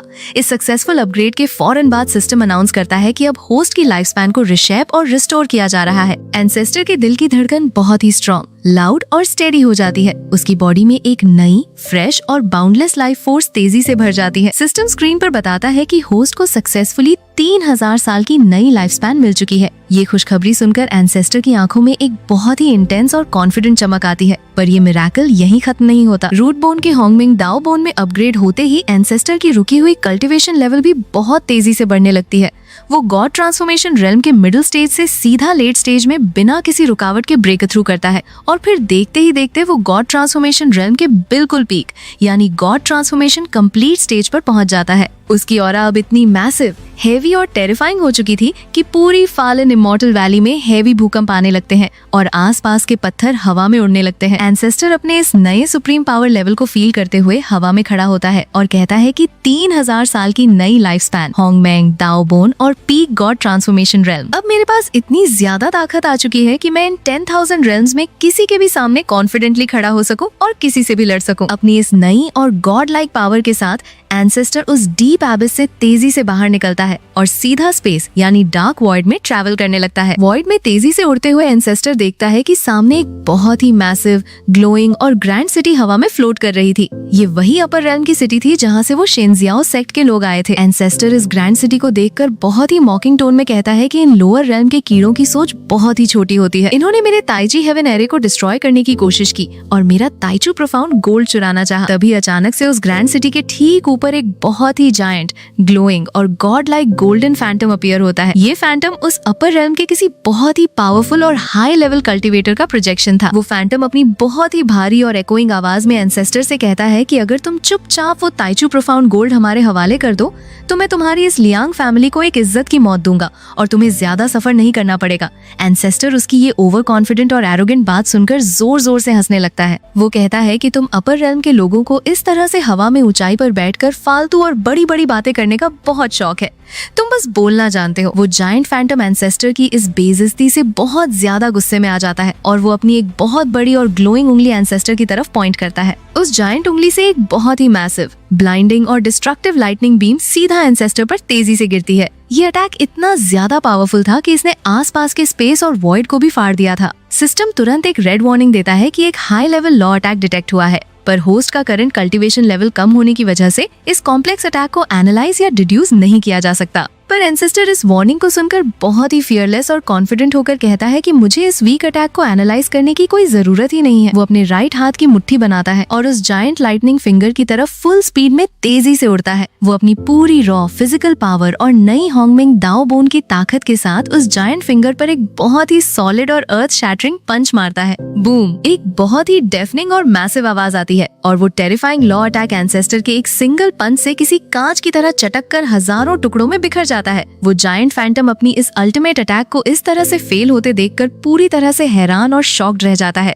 वो डर के मारे कहता है कि ये इम्पॉसिबल है। किसी लोअर रेल्म के ऑर्डिनरी कल्टिवेटर की फिजिकल बॉडी इतनी ज्यादा स्ट्रॉन्ग और इंडिस्ट्रक्टिबल कैसे हो सकती है? एंसेस्टर बिना एक सेकंड रुके अपने असुरा हेल सील को दोबारा से अपनी फुल पीक पावर के साथ एक्टिवेट करता है। स्पेस में एक बहुत बड़ा और टेरिफाइंग डार्क वॉर्टेक्स ओपन होता है और वहाँ से एक giant glowing dark energy hand बाहर निकलता है। ये जायंट हैंड सीधा उस हवा में फ्लोट करते हुए जायंट फैंटम का गला बहुत जोर से पकड़ लेता है। फैंटम छूटने की बहुत कोशिश करता है और अपनी एनर्जी रिलीज करता है, पर उस डार्क हैंड की ग्रिप इतनी ज्यादा स्ट्रॉन्ग थी कि वो उसे सीधा नीचे की तरफ खींच लेता है और पूरी तरह से क्रश कर देता है। उस फैंटम के डिस्ट्रॉय होते ही वहाँ पर एक छोटा सा ग्लोइंग ऑर्ब हवा में बचता है, जिसे एंसेस्टर तेजी से उड़कर अपने हाथ में पकड़ लेता है। एंसेस्टर उस ऑर्ब को ध्यान से देखते हुए कहता है कि इस ऑर्ब के अंदर अपर रेल्म यानी ताइजी हेवन के एग्जैक्ट क्रॉस रेल्म कोऑर्डिनेट्स मौजूद हैं। इसका क्लियर मतलब था कि अब एंसेस्टर जब भी चाहे इन कोऑर्डिनेट्स का यूज करके सीधा अपर रेल्म में ट्रैवल कर सकता था और उसे कोई रोक नहीं सकता था। तभी सिस्टम की आवाज उसके दिमाग में दोबारा आती है और वो ब्यूरियल इमॉर्टल पगोडा के नेक्स्ट स्टेज के रिपेयर टारगेट को अनाउंस करता है। सिस्टम बताता है कि अगला main goal spirit body upgrade है, जहां होस्ट की करंट जुआन हुआंग बैटल बॉडी को एक सुप्रीम और god level immortal demon body में ट्रांसफॉर्म किया जाएगा। पर इस एक्सट्रीम और रेयर अपग्रेड के लिए एक बहुत ही स्पेशल और लेजेंडरी रिसोर्स की जरूरत पड़ेगी, जिसका नाम जियू मिंगे यानी 9 अंडरवर्ल्ड डार्क लिक्विड था। सिस्टम क्लियर करता है कि ये मटेरियल इस लोअर रेल्म में बिल्कुल भी एग्जिस्ट नहीं करता और इसे ढूंढना यहाँ नामुमकिन है। एंसेस्टर ये सुनकर थोड़ा सोच में पड़ जाता है, पर फिर वो एक कॉन्फिडेंट स्माइल के साथ कहता है कि इस लोअर रेल्म का ये छोटा सा तालाब अब मुझ जैसे ट्रू ड्रैगन के लिए बहुत छोटा पड़ गया है। मुझे अपनी पावर बढ़ाने के लिए अपर रेल्म्स में जाना ही होगा। पर उससे पहले उसने अपनी फैमिली को जो 3 साल का टारगेट सेट करके दिया था, उसे पूरा करना जरूरी था। वो दृढ़ निश्चय के साथ कहता है कि इन 3 सालों के अंदर मेरी लियांग फैमिली इस पूरे यूनियांग रीजन पर अपना एब्सोल्यूट राज करेगी। इसके बाद सीन शिफ्ट होता है और हम वापस से लियांग फैमिली के मेन हॉल के बाहर का नजारा देखते हैं, जहां पूरी फैमिली इकट्ठी थी। वहां पर लियांग, तियानफेंग और फैमिली के सभी मेन एल्डर्स और मेंबर्स खड़े थे। लियांग तियानफेंग के हाथ में कुछ ग्लोइंग जेड स्लिप्स थे और वो आगे आता है। वो बहुत ही डीप रेस्पेक्ट और खुशी के साथ एंसेस्टर को रिपोर्ट करता है। वो कहता है कि एंसेस्टर, आपने हमें जो 3 महीने का वक्त दिया था वो सक्सेसफुली पूरा हो चुका है। हमने इन 3 महीनों में तियानजुए सेक्ट, जुआनमिंग कल्ट और मैड सेबर सेक्ट को पूरी तरह से डिफीट करके अपने कब्जे में ले लिया है और उनके सभी रेयर रिसोर्सेज, वेपन्स और टेक्निक्स हमारी फैमिली की ट्रेजरी में ऐड हो चुके हैं। इसके अलावा इस पूरे यूनियांग डोमेन में जितनी भी 172 छोटी स्पिरिट वेन्स और 12 मीडियम स्पिरिट वेन्स थी, उन सभी पर हमने अपनी लियांग फैमिली के एरे फ्लैग्स लगा दिए हैं और उन पर अब हमारा एब्सोल्यूट और कंप्लीट कंट्रोल हो चुका है। ये सब सुनकर लग रहा था कि लियांग फैमिली अब इस लोअर रेल्म की सबसे पावरफुल, रिच और अनडिस्प्यूटेड फोर्स बन चुकी थी। सीन शिफ्ट होता है और हम सीधा लियांग फैमिली के मेन ग्रैंड हॉल के अंदर का नजारा देखते हैं, जहां माहौल बहुत ही ज्यादा सीरियस और टेंस था। एंसेस्टर अपने मैसिव थ्रोन पर बिल्कुल काम और इंटिमिडेटिंग तरीके से बैठा हुआ था। उसके सामने नीचे जमीन पर लियांग तियानफेंगी एक स्क्रॉल पढ़ते हुए रिपोर्ट दे रहा था। पर इस मीटिंग में एक और शख्स मौजूद था। ये वही यान्यू वैली की फीमेल लीडर थी, जो पिछली बैटल में डर के मारे घुटनों पर बैठकर अपनी जान की भीख मांग रही थी और जिसने सरेंडर किया था। वो अभी भी जमीन पर बुरी तरह से कांप रही थी और उसकी हालत बहुत खराब थी। लियांग तियानफेंगी बहुत ही सीरियस आवाज में रिपोर्ट करता है कि एंसेस्टर, यान्यू वैली के लोग हमारे आर्डर्स को ठीक से फॉलो नहीं कर रहे हैं। उनकी ये फीमेल लीडर बहाना बना रही है कि ये सीवियर इंजरीज की वजह से क्लोज डोर कल्टिवेशन में है और इस बहाने से वो अपनी यान्यू वैली की स्पिरिट वेन हमारे हवाले करने में लगातार डिले कर रही है। और सबसे बड़ी बात यह है कि हमारे स्पाइज ने पता लगाया है कि ये लोग Chupke Chupke central heaven domain की बड़ी फोर्सेस से कांटेक्ट करने की कोशिश कर रहे हैं, ताकि वो उनसे मदद मांग सके और हमारे खिलाफ बगावत कर सके। ये सुनते ही वो फीमेल लीडर डर के मारे रोने लगती है और जल्दी से आगे आकर जमीन पर अपना सिर रगड़ते हुए कहती है कि एंसेस्टर, मुझ पर यकीन करें, मेरा ऐसा कोई इरादा नहीं है, ये सब झूठ है। सेंट्रल हेवन डोमेन के लोगों ने खुद हमसे कांटेक्ट करने की कोशिश की थी, पर हमने उन्हें कोई जवाब नहीं दिया। मैं आपके साथ पूरी तरह से लॉयल हूँ। पर एंसेस्टर उसकी इन बातों से बिल्कुल भी इम्प्रेस नहीं होता। उसकी आवाज बहुत ही ठंडी और इमोशनलेस थी। वो उस फीमेल लीडर की तरफ देखते हुए कहता है कि मैंने तुझे बोलने की इजाजत दी थी क्या? जैसे ही एंसेस्टर ये कहता है, एक बहुत ही हेवी और सफोकेटिंग प्रेशर उस फीमेल लीडर पर गिरता है। वो डर के मारे अपनी छाती पकड़ लेती है और उसके मुंह से एक बहुत ही बड़ा खून का फव्वारा निकलता है। उसकी बॉडी पर एक रेड ग्लोइंग मार्क अपीयर होता है और वो दर्द से तड़पने लगती है। एंसेस्टर उसकी इस हालत पर कोई रहम नहीं खाता। वो लियांग तियानफेंग की तरफ देखते हुए कहता है कि मैं पिछले 3 महीनों से यहाँ नहीं था और लगता है कि तुम्हारे हाथ बहुत नरम पड़ गए हैं। अगर कोई हमारे बनाए हुए रूल्स को फॉलो नहीं करता और हमारी बात नहीं मानता तो फिर उन्हें जिंदा रखने का क्या फायदा? एंसेस्टर तुरंत एक बहुत ही ब्रूटल और रूथलेस आर्डर देता है। वो कहता है कि बैटल हॉल के सभी लोगों को तुरंत यान्यू वैली लेकर जाओ। वहाँ पर जितने भी मेल कल्टीवेटर्स हैं उन सबको पूरी तरह से खत्म कर दो। किसी एक को भी जिंदा मत छोड़ना। और वहाँ की जितनी भी फीमेल कल्टीवेटर्स हैं उन सब की कल्टीवेशन और पावर्स को पूरी तरह से क्रिपल कर दो और उन्हें हमारी माइंस में मजदूरी करने के लिए भेज दो। ये सुनकर लियांग तियानफेंगी तुरंत बो करता है और इस आर्डर को एक्सेप्ट कर लेता है। इसके बाद एंसेस्टर उस जमीन पर तड़पती हुई फीमेल लीडर की तरफ दोबारा देखता है। वो अपने हाथ से एक स्लाइड सा इशारा करता है और एक अजीब सी डार्क एनर्जी रिलीज होती है। हम देखते हैं कि वो फीमेल लीडर पल भर में एक खून के चीथड़े में बदल जाती है और उसकी पूरी बॉडी ब्लास्ट होकर हवा में गायब हो जाती है। उसका वहाँ निशान तक नहीं बचता। एंसेस्टर बहुत ही कोल्डली कहता है कि इस तरह के कचरे को मैं नए साल तक जिंदा रखने का कोई शौक नहीं रखता। यूनियांग रीजन में अब सिर्फ एक ही आवाज गूंजेगी और वो मेरी होगी। जो भी हमारे रूल्स को नहीं समझेगा उसे इस दुनिया से हमेशा के लिए मिटा दिया जाएगा। लियांग तियानफेंग अपनी गलती मानता है और तुरंत अपनी आर्मी को लेकर इस आर्डर को पूरा करने के लिए वहाँ से निकल जाता है। इसके बाद सीन थोड़ा शांत होता है और हम देखते हैं कि एंसेस्टर अकेला एक बहुत ही ऊंची बालकनी पर खड़ा होकर आसमान की चमकती हुई स्टार्स और नीचे फैली हुई क्लाउड्स की लेयर को देख रहा था। उसके चेहरे पर एक बहुत ही डीप सोच थी और हवा उसके लंबे बालों को उड़ा रही थी। वो अपने कपड़ों के अंदर से एक बहुत ही अजीब सा और एंशिएंट ग्लोइंग रेड टोकन निकालता है। ये टोकन वही था जो उसने अपर रेल्म के उस जायंट फैंटम को डिस्ट्रॉय करके हासिल किया था। जैसे ही वो इस टोकन को अपनी स्पिरिचुअल एनर्जी से एक्टिवेट करता है, उस टोकन से एक बहुत ही मैसिव और डिटेल्ड 3D मैजिकल मैप हवा में प्रोजेक्ट होने लगता है। ये मैप रेड और डार्क ब्लू लाइन से ग्लो कर रहा था और इसमें सेंट्रल हेवन डोमेन और उसके आसपास के सभी रीजन्स का पूरा जियोग्राफिकल लेआउट दिखाई दे रहा था। इस मैप में अलग अलग फोर्सेस, उनकी लोकेशंस और उनके टेरिटरीज मार्क की हुई थी। एंसेस्टर इस कॉम्प्लेक्स मैप को बहुत ही ध्यान से देखता है और उसके होंठों पर एक स्लाइट सी कॉन्फिडेंट स्माइल आती है। वो उस ग्लोइंग मैप को हवा में फ्लोट करते हुए देखता है और खुद से कहता है कि जैसा मैंने सोचा था बिल्कुल वैसा ही है। ये टोकन मेरे बहुत काम आने वाला है और ये आगे का रास्ता क्लियर करने में मेरी बहुत मदद करेगा। इस मैप की मदद से वो अपर रेल्म्स के रास्ते को आसानी से समझ सकता था। अब सीन पूरी तरह से शिफ्ट होता है और हमें एक बहुत ही डार्क, ग्लूमी और खतरनाक जगह का नजारा देखने को मिलता है। आसमान में बहुत ही घनघोर काले बादल छाए हुए थे और वहाँ लगातार खतरनाक पर्पल लाइटनिंग स्ट्राइक्स जोर जोर से गिर रही थी। ये जगह सेंट्रल हेवन डोमेन के सबसे पावरफुल और अनडिस्प्यूटेड ओवरलॉर्ड शेनजियाओ सेक्ट का मेन बेस था। ये पूरा सेक्ट एक बहुत ही मैसिव और ऊंचे पहाड़ पर बना हुआ था और इसकी बिल्डिंग्स बहुत ही डार्क, ग्रैंड और इंटिमिडेटिंग लग रही थी। हम इस सेक्ट के अंदर एक बहुत ही बड़े और अंधेरे हॉल में जाते हैं जिसे सोल लैंप हॉल कहा जाता था। यहाँ पर हजारों छोटी छोटी ग्लोइंग लैंप्स एक बहुत बड़े स्टैंड पर रखी हुई थी। ये लैंप्स इस सेक्ट के सभी इंपॉर्टेंट मेंबर्स और एल्डर्स की लाइफ फोर्स और सोल से डायरेक्टली कनेक्टेड थी। अगर कोई बाहर मारा जाता है तो उसकी लैंप यहाँ बुझ जाती है। अचानक से हम देखते हैं कि इन लैंप्स में से एक बहुत ही इंपॉर्टेंट लैंप जिसके ऊपर लेई जियान नाम लिखा हुआ था, वो बुरी तरह से फ्लिकर करने लगती है। उसकी फ्लेम अनस्टेबल हो जाती है और अगले ही सेकंड एक जोरदार आवाज के साथ वो लैंप कांच की तरह चटक कर टूट जाती है। उसकी फ्लेम पूरी तरह से बुझ जाती है, जिसका मतलब था कि एल्डर लेई जियान मारा जा चुका है। ये देखकर वहाँ ड्यूटी पर मौजूद एक यंग डिसाइपल डर के मारे बुरी तरह से कांपने लगता है। उसकी आंखें फटी की फटी रह जाती हैं और वो इतना ज्यादा घबरा जाता है कि वो भागते हुए जमीन पर बुरी तरह से गिर पड़ता है। वो जल्दी से उठता है और डर के मारे बाहर की तरफ भागता है। वो सीधा सेक्ट के मेन कोर्टयार्ड में जाता है जहाँ एक बहुत ही बड़ा और एंशिएंट ड्रम रखा हुआ था जिसे इमरजेंसी के वक्त यूज किया जाता था। वो अपने दोनों हाथों में ड्रम स्टिक्स लेता है और अपनी पूरी ताकत से उस ड्रम को पीटना शुरू करता है ताकि पूरे सेक्ट में इमरजेंसी अलार्म बजाया जा सके। ड्रम की हेवी और लाउड आवाज सुनकर पूरे शेनजियाओ सेक्ट में एक बहुत ही बड़ा पैनिक और टेंशन फैल जाती है। सभी कल्टिवेटर्स और एल्डर्स अलर्ट हो जाते हैं। इसके फौरन बाद हम शेनजियाओ सेक्ट के मेन ग्रैंड थ्रोन रूम का नजारा देखते हैं जहां बिजलियां बाहर चमक रही थी। यहाँ पर सेक्ट का करंट लीडर, जो एक बहुत ही मिडिल एज्ड मस्कुलर और पावरफुल शख्स लग रहा था। वो अपने मैसिव थ्रोन पर बहुत ही गुस्से में बैठा हुआ था। उसके चेहरे पर गुस्सा और हैरानी साफ नजर आ रही थी और उसकी मुट्ठियां कसी हुई थीं। उसके आसपास सेक्ट के सभी बचे हुए पावरफुल एल्डर्स एक लाइन में खड़े थे और उन सब के चेहरों पर भी एक डीप टेंशन और डर था। सेक्ट लीडर अपनी भारी और एकोइंग आवाज में चिल्लाते हुए कहता है कि एल्डर लेजियान मारा गया। वो मेरी सबसे प्रेशियस और पावरफुल गोल्डन ट्रेजर शिप लेकर गया था और वो उस बैरन और खतरनाक केओस स्टार सी के किनारे पर इस तरह से कैसे मर सकता है? ये बिल्कुल इम्पॉसिबल लग रहा है। तभी उन एल्डर्स में से एक सीनियर एल्डर आगे आता है। वो अपने दोनों हाथ जोड़कर बहुत ही रेस्पेक्ट और डर के साथ रिपोर्ट करता है कि सेक्ट लीडर एल्डर ले वहाँ पर उस फॉलन इमॉर्टल वैली के अंदर छुपे हुए सीक्रेट्स और हेवनली एरे को ढूंढने गए थे।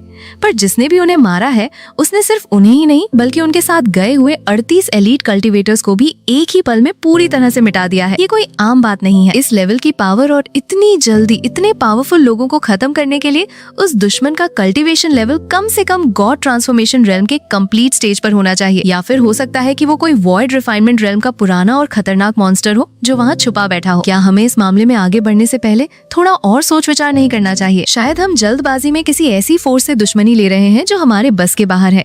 पर सेक्ट लीडर इस बात को सुनकर बहुत ही एरोगेंस के साथ एक ठंडी सांस लेता है।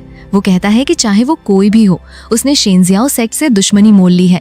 वो अपने थ्रोन के आर्मरेस्ट पर रखे एक अजीब से ग्लोइंग टर्टल शेल आर्टिफैक्ट पर अपना हाथ रखता है। ये आर्टिफैक्ट तुरंत एक्टिवेट होता है और हवा में पर्पल लाइटनिंग के साथ एक बहुत ही बड़ी मैजिकल स्क्रीन प्रोजेक्ट करता है। इस स्क्रीन पर वही पिछला नजारा दिखाई देता है जहां उस मैसिव गोल्डन ट्रेजर शिप को किसी ने एक ही झटके में हजारों टुकड़ों में ब्लास्ट कर दिया था और वो शिप हवा में बिखर गई थी। ये टेरिफाइंग विजुअल देखकर सभी एल्डर्स और भी ज्यादा सीरियस हो जाते हैं, पर सेक्ट लीडर की आंखों में सिर्फ बदले की आग और एरोगेंस थी। वापस से सीन हमारे एंसेस्टर पर आता है जो अपनी एक बहुत ही शांत और अंधेरी सीक्रेट केव के अंदर ध्यान की मुद्रा में बैठा हुआ था।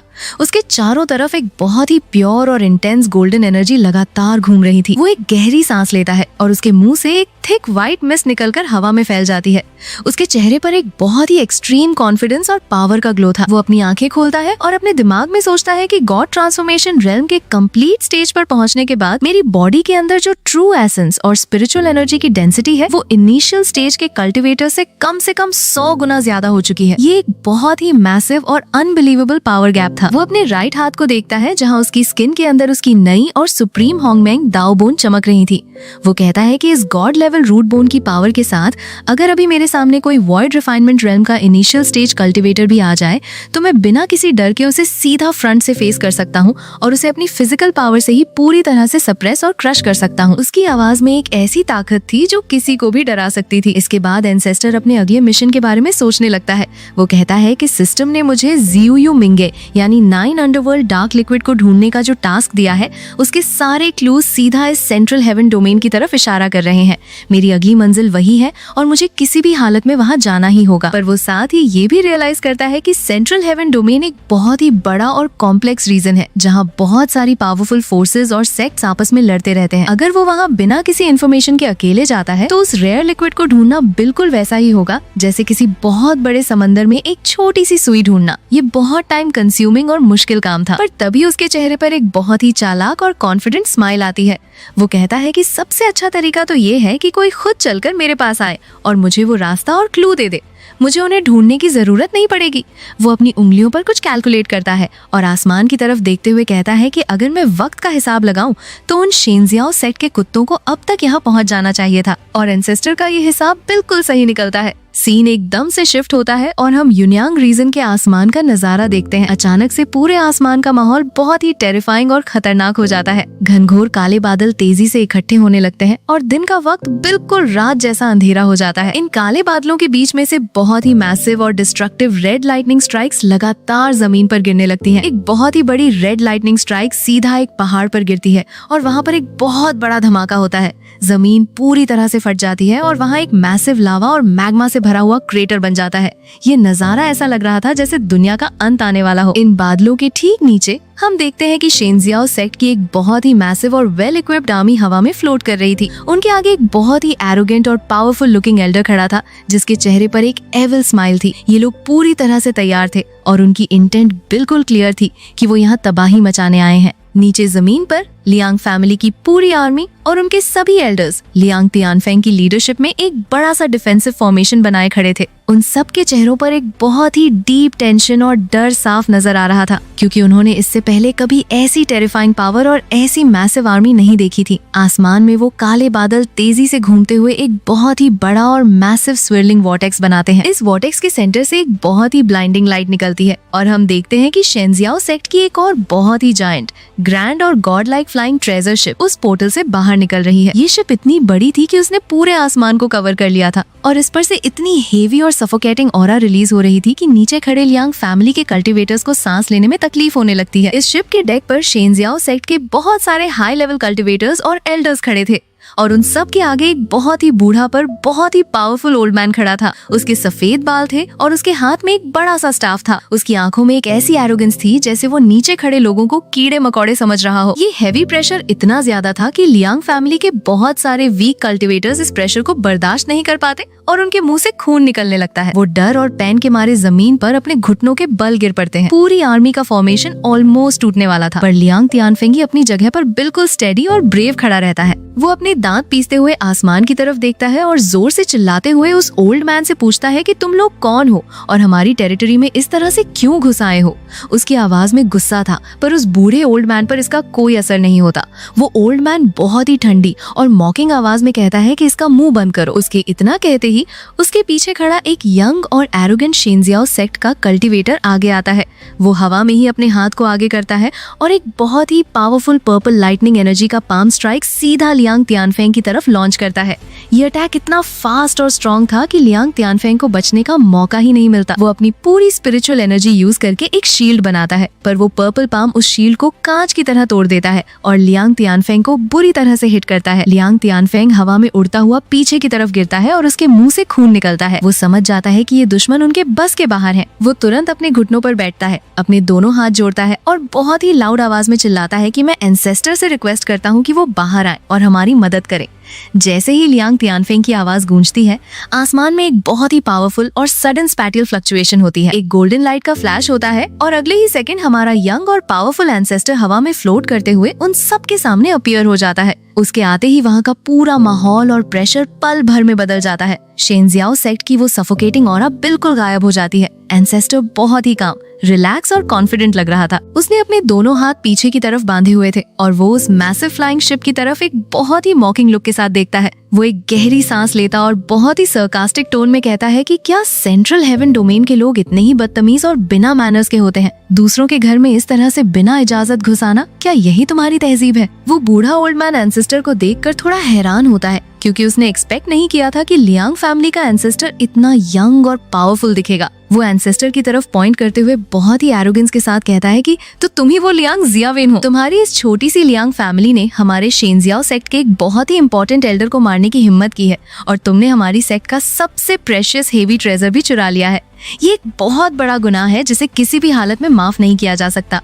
आज मैं यहाँ पर अपने सेक्ट लीडर के स्ट्रिक्ट आर्डर्स पर आया हूँ ताकि मैं तुम्हारी इस लियांग फैमिली के साथ पूरा हिसाब किताब बराबर कर सकूं, और इसके लिए मुझे तुमसे कोई रीजन या एक्सप्लेनेशन सुनने की जरूरत नहीं है। वो अपनी आवाज को और भी ज्यादा लाउड और इंटिमिडेटिंग बनाते हुए डिक्लेयर करता है कि आज के बाद से इस पूरे रीजन में किसी भी जगह पर लियांग फैमिली का नाम नहीं होगा और ना ही इस जगह को यूनियांग रीजन कहा जाएगा। आज के बाद से ये पूरी टेरिटरी और यहाँ के सभी रिसोर्सेज सिर्फ और सिर्फ हमारे शेंजियाओ सेक्ट के कंट्रोल में रहेंगे। ये एक फाइनल सेंटेंस था जो उसने सुनाया था। अपनी इस लंबी चौड़ी स्पीच और धमकी के बाद वो ओल्ड मैन तुरंत एक्शन में आता है। वो अपने दोनों हाथों को हवा में उठाता है और एक बहुत ही कॉम्प्लेक्स हैंड सील बनाता है। उसके हाथों से एक ब्लाइंडिंग और डिस्ट्रक्टिव पर्पल लाइटनिंग निकलने लगती है। आसमान में वो काले बादल दोबारा से घूमने लगते हैं और उनमें से एक बहुत ही मैसिव, जायंट और terrifying purple lightning hand form हो जाता है। ये हैंड इतना बड़ा था कि उसने पूरे आसमान को कवर कर लिया था और इसकी डिस्ट्रक्टिव पावर इतनी हेवी थी कि नीचे जमीन पर क्रैक्स आने लगते हैं। वो ओल्ड मैन इस जायंट पर्पल हैंड को सीधा एंसेस्टर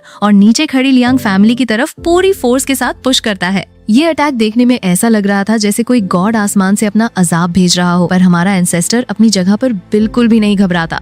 उसकी आंखों में एक ठंडी चमक आती है और वो बहुत ही बोर आवाज में कहता है कि तुम लोगों की फालतू बकवास बहुत ज्यादा है। वो बिना किसी जल्दबाजी के अपने राइट हाथ को आगे करता है और अपनी वही god level supreme technique Asura hell seal को एक्टिवेट करता है। जैसे ही ये सील एक्टिवेट होती है, एंसेस्टर के सामने हवा में एक बहुत बड़ा रेड और ब्लैक ग्लोइंग वॉर्टेक्स ओपन हो जाता है। इस वॉर्टेक्स के अंदर से एक बहुत ही मैसिव, सॉलिड और terrifying red dark energy hand बाहर निकलता है। ये रेड हैंड उस पर्पल लाइटनिंग हैंड से भी कहीं ज्यादा बड़ा और डेंजरस लग रहा था। ये दोनों जायंट हैंड्स हवा में एक दूसरे की तरफ फुल स्पीड में बढ़ते हैं। बूम! एक बहुत ही डेफनिंग और अर्थ शैटरिंग धमाका होता है जब ये दोनों मैसिव अटैक्स आपस में टकराते हैं। हवा में एक बहुत ही बड़ी एनर्जी शॉकवेव फैल जाती है जो आसपास के बादलों को पूरी तरह से फाड़ देती है। पर ये क्लैश ज्यादा देर तक नहीं चलता। एंसेस्टर का वो रेड असुरा हैंड उस ओल्ड मैन के पर्पल लाइटनिंग हैंड को किसी वीक कांच की तरह क्रश कर देता है और उसे पूरी तरह से ओवरपावर कर लेता है। अपने इस अल्टीमेट अटैक को इस तरह से आसानी से डिस्ट्रॉय होते देखकर वो ओल्ड मैन और उसकी शिप पर मौजूद सभी शेंजियाओ सेक्ट के कल्टिवेटर्स की आंखें फटी की फटी रह जाती हैं। उनके चेहरों पर जो एरोगेंस थी वो पल भर में प्योर डर और शॉक में बदल जाती है। उन्हें यकीन नहीं हो रहा था कि इस लोअर रेल्म का एक ऑर्डिनरी कल्टिवेटर इतना ज्यादा स्ट्रॉन्ग कैसे हो सकता है। पर एंसेस्टर उन्हें सोचने का कोई और मौका नहीं देता। उसकी बॉडी पर एक बहुत ही इंटेंस और ब्लाइंडिंग गोल्डन लाइट ग्लो करने लगती है। उसकी स्किन के अंदर उसकी होंगमेंग दाओबोन की पावर पूरी तरह से एक्टिवेट हो चुकी थी। वो एक गोल्डन शूटिंग स्टार की तरह हवा में तेजी से उड़ता है और सीधा उस मैसिव फ्लाइंग ट्रेजर शिप की तरफ चार्ज कर देता है। वो हवा में उड़ते हुए बहुत ही लाउड और कॉन्फिडेंट आवाज में चिल्लाता है कि शेंजियाओ सेक्ट, सेंट्रल हेवन डोमेन के सो कॉल्ड ओवरलॉर्ड्स, तुम लोग तो बहुत ही ज्यादा वीक और पैथेटिक हो। एंसेस्टर फुल स्पीड में आकर उस जायंट शिप के सामने लगाए गए थिक और पावरफुल डिफेंसिव एनर्जी बैरियर पर एक बहुत ही सॉलिड और ब्रूटल पंच मारता है। एक और डेफनिंग ब्लास्ट होता है और वो बैरियर एक ही सेकंड में हजारों टुकड़ों में बिखर जाता है। इसके फौरन बाद एंसेस्टर अपने दोनों हाथों में एक massive golden energy blade form करता है और बिना रुके उस पूरी जायंट शिप के बिल्कुल सेंटर में एक बहुत ही पावरफुल स्लैश मारता है। ये स्लैश इतना ज्यादा फास्ट और डिस्ट्रक्टिव था कि उसने उस पूरी मैसिव ट्रेजर शिप को एक ही झटके में 2 हिस्सों में बिल्कुल क्लीनली काट दिया। शिप के अंदर बहुत बड़े एक्सप्लोजन्स होने लगते हैं और आग लग जाती है। वो पूरी शिप हवा में ब्लास्ट होती है और हजारों टुकड़ों में बिखरकर जमीन की तरफ गिरने लगती है। शिप पर मौजूद बहुत सारे कल्टिवेटर्स इस ब्लास्ट में ही मारे जाते हैं और जो बचते हैं वो डर के मारे हवा में इधर उधर भागने लगते हैं। वो बूढ़ा ओल्ड मैन इस तबाही को देखकर पूरी तरह से हैरान और टेरिफाइड था। वो हवा में फ्लोट करते हुए बुरी तरह से कांप रहा था। वो डर के मारे एंसेस्टर की तरफ देखते हुए चिल्लाता है कि गॉड ट्रांसफॉर्मेशन रेल्म का कंप्लीट स्टेज नहीं, ये इम्पॉसिबल है। तुम्हारी इस फिजिकल बॉडी की स्ट्रेंथ इतनी ज्यादा इनसेन कैसे हो सकती है? ये कोई ऐसी बॉडी रिफाइनमेंट टेक्निक नहीं है जो स्पिरिट रेल्म में एग्जिस्ट करती हो। तुम आखिर हो कौन और तुम्हारी असली पहचान क्या है? एंसेस्टर उसके बिल्कुल पास हवा में आकर रुकता है। उसकी आंखों में एक बहुत ही कोल्ड और इमोशनलेस लुक था। वो उस ओल्ड मैन की आंखों में सीधा देखते हुए कहता है कि मैं वो शख्स हूँ जिसे प्रोवोक करने की गलती तुम्हें कभी नहीं करनी चाहिए थी। ये सुनकर ओल्ड मैन समझ जाता है कि उसकी जान खतरे में है। वो अपनी बची हुई पूरी ताकत लगाकर वहाँ से तेजी से भागने की कोशिश करता है, पर एंसेस्टर उसे इतनी आसानी से कहाँ जाने देने वाला था। एंसेस्टर अपना हाथ आगे करता है और उसकी असुरा हेल सील की पावर से बहुत सारी ग्लोइंग रेड एनर्जी चेन्स हवा में अपीयर होती हैं। ये चेन्स एक लाइटनिंग की स्पीड से आगे बढ़ती हैं और उस ओल्ड मैन को चारों तरफ से बुरी तरह से जकड़ लेती हैं। ओल्ड मैन इन चेन से छूटने की बहुत कोशिश करता है, पर इनकी ग्रिप इतनी स्ट्रॉन्ग थी कि वो 1 इंच भी नहीं हिल पाता। वो डर और गुस्से में एंसेस्टर पर चिल्लाता है कि तुम मुझे इस तरह से सप्रेस नहीं कर सकते। मैं शेंजियाओ सेक्ट का पनिशमेंट एल्डर हूँ। अगर तुमने मुझे यहाँ मारने की कोशिश की तो मेरे सेक्ट के 2 सबसे पावरफुल वॉइड रिफाइनमेंट रेल्म के एंसेस्टर्स तुम्हें कभी जिंदा नहीं छोड़ेंगे। वो आकर तुम्हारी इस पूरी फैमिली को मिटा देंगे।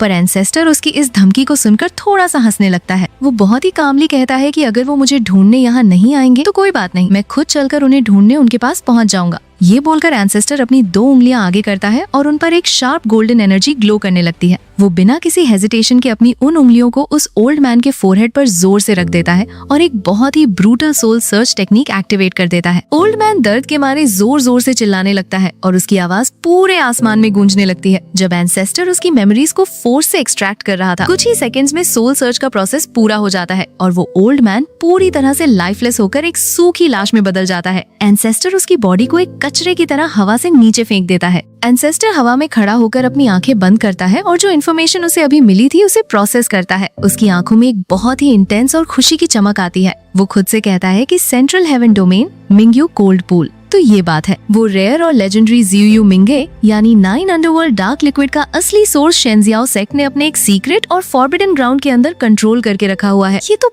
बहुत ही अच्छी खबर है। मुझे लग रहा था कि मुझे सेंट्रल हेवन डोमेन में जाकर इस लिक्विड को ढूंढने में बहुत लंबा वक्त लगेगा और बहुत मेहनत करनी पड़ेगी, पर अब मेरा टारगेट बिल्कुल क्लियर और सामने है। मुझे ये इन्फॉर्मेशन बिना किसी मेहनत के मिल गई। वो नीचे जमीन पर देखता है जहाँ उसकी लियांग फैमिली की आर्मी और शेंजियाओ सेक्ट के बचे हुए टेरिफाइड कल्टिवेटर्स खड़े थे। वो बहुत ही लाउड और कमांडिंग आवाज में कहता है कि जब शेंजियाओ सेक्ट ने खुद चलकर अपनी मौत को मेरे दरवाजे पर भेज दिया है तो अब उन्हें इस दुनिया में एग्जिस्ट करने का कोई हक नहीं है। वो नीचे लियांग तियानफेंग की तरफ देखता है जो एंसेस्टर की इस गॉड लाइक पावर को देखकर पूरी तरह से ऑव और रेस्पेक्ट में था। एंसेस्टर उसे एक बहुत ही बड़ा और सीरियस आर्डर देता है। वो कहता है कि लियांग तियानफेंग तुरंत बैटल हॉल के सभी मेंबर्स को आर्डर दो। हमारी फैमिली के जितने भी कल्टिवेटर्स गोल्डन कोर, रेल्म या उससे ऊपर के लेवल पर हैं, उन सबको अभी इसी वक्त असेंबल करो। हमारी सभी वॉरशिप्स, वेपन्स और सप्लाईज को तुरंत टैली और रेडी करो। लियांग तियानफेंग ये सुनकर थोड़ा हैरान होता है, पर वो बहुत ही रेस्पेक्ट के साथ पूछता है कि एंसेस्टर, हम इतनी बड़ी आर्मी लेकर आखिर कहाँ जाने वाले हैं? एंसेस्टर आसमान की तरफ देखते हुए एक बहुत ही एम्बिशियस और पावरफुल स्माइल के साथ कहता है कि ये युनियांग रीजन बहुत ही छोटा और नैरो है। ये जगह मेरी लियांग फैमिली के ट्रू ड्रैगन्स को रेस करने के लिए बिल्कुल भी काफी नहीं है। मैंने तुम्हें जो 3 साल का वक्त दिया था इस रीजन को कंट्रोल करने का, वो प्लान अब मैं पूरी तरह से कैंसिल कर रहा हूँ। हमारा नया टारगेट बहुत बड़ा है। कल सुबह होते ही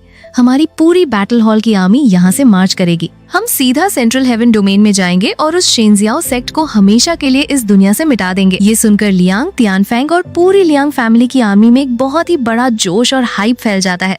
वो सभी एक साथ जोर से चिल्लाते हुए अपने एंसेस्टर के इस एपिक आर्डर को एक्सेप्ट करते हैं। इसके बाद आखिरी सीन में हम देखते हैं कि आसमान में क्लाउड्स फटते हैं और लियांग फैमिली की बहुत ही मैसिव, ग्रैंड और हेविली आर्म्ड फ्लाइंग वॉरशिप्स का एक बहुत बड़ा फ्लीट हवा में तेजी से आगे बढ़ रहा था।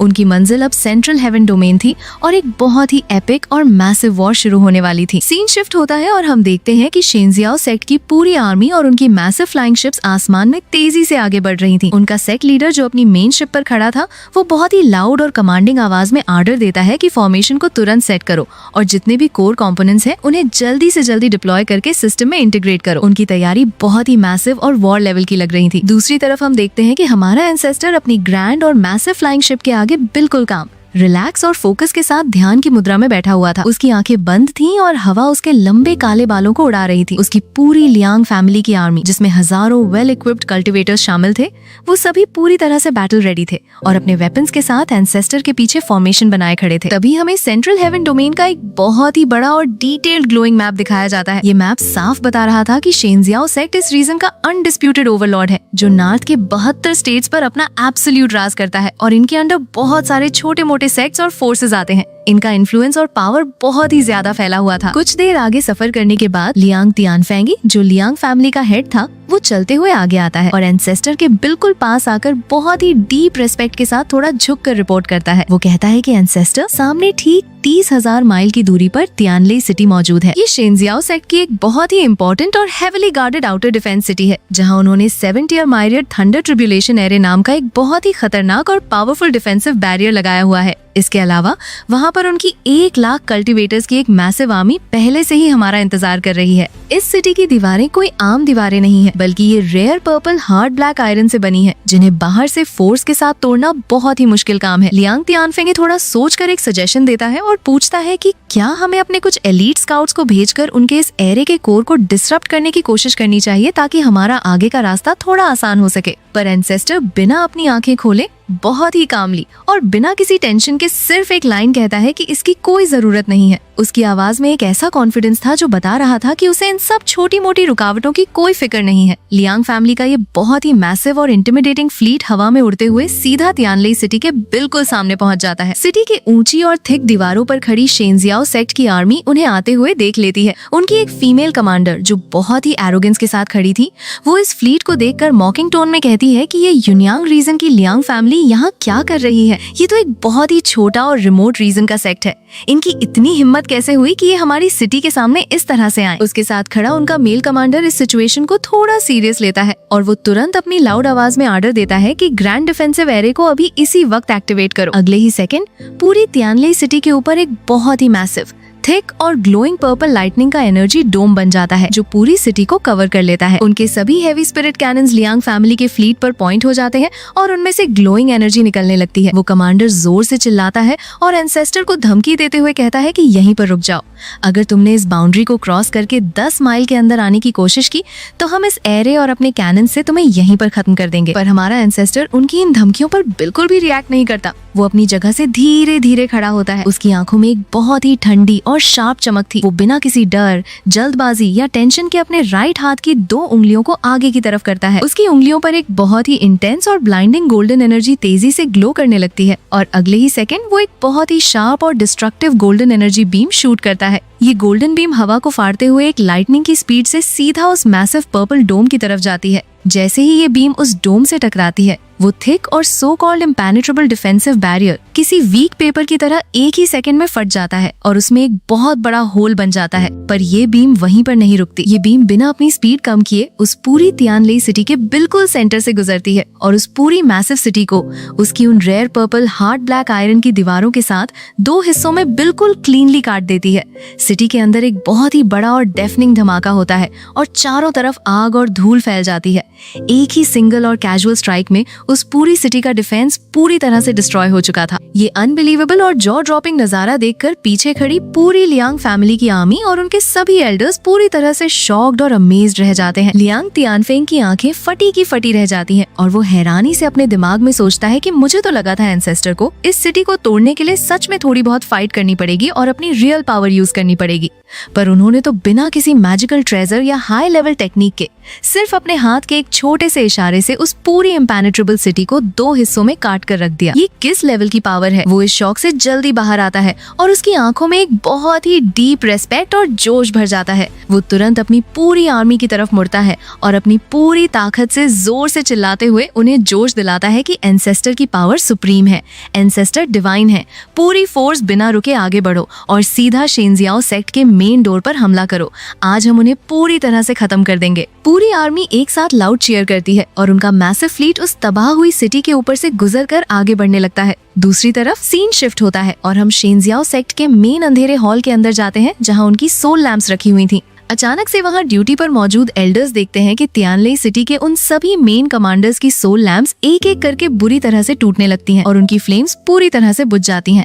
एक एल्डर तुरंत हवा में अपने हाथ से एक मैजिकल ग्लोइंग स्क्रीन प्रोजेक्ट करता है जहां वो देखते हैं कि लियांग फैमिली का बहुत ही मैसिव फ्लीट तियानलेई सिटी को तबाह करके तेजी से उनकी तरफ आगे बढ़ रहा है। शेंजियाओ सेक्ट का करंट लीडर लेई वुजी जो अपने थ्रोन पर बैठा था, वो ये टेरिफाइंग विजुअल देखकर बहुत ज्यादा गुस्से और हैरानी में आ जाता है। वो जोर से चिल्लाता है कि एक लोअर रेल्म की छोटी सी युनियांग फैमिली की इतनी हिम्मत कैसे हुई कि वो हमारे शेंजियाओ सेक्ट पर इस तरह से हमला करें और हमारी सिटी को डिस्ट्रॉय करें। वो तुरंत अपने एक मेन एल्डर को ऑर्डर देता है कि तुम अभी इसी वक्त 18 थंडर क्लाउड गार्ड्स को अपने साथ लो और इन कीड़ों को रोको। इसके फौरन बाद लेई वुजी एक और बहुत ही बड़ा ऑर्डर देता है। वो कहता है कि 9 heavens divine thunder grand array को अभी इसी वक्त फुल पावर पर एक्टिवेट कर दो, चाहे उस लियांग जियावेन के पास कोई भी अजीब और डार्क ट्रिक्स क्यों ना हो।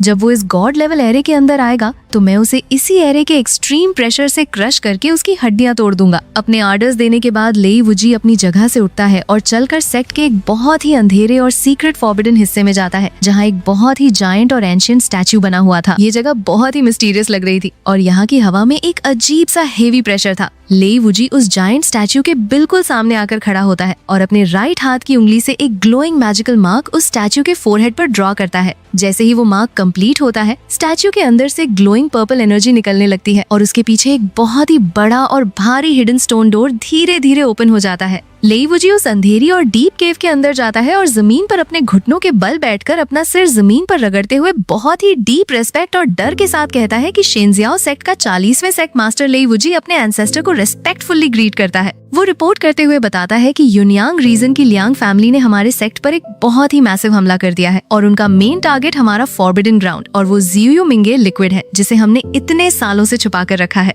जैसे ही लेई वुजी ये रिपोर्ट देता है, उस अंधेरे एबिस के अंदर से एक बहुत ही टेरिफाइंग, सफोकेटिंग और हेवी डार्क ऑरा तेजी से रिलीज होती है, जो साफ बता रही थी कि वहाँ कोई बहुत ही पुराना और खतरनाक मॉन्स्टर छुपा बैठा है।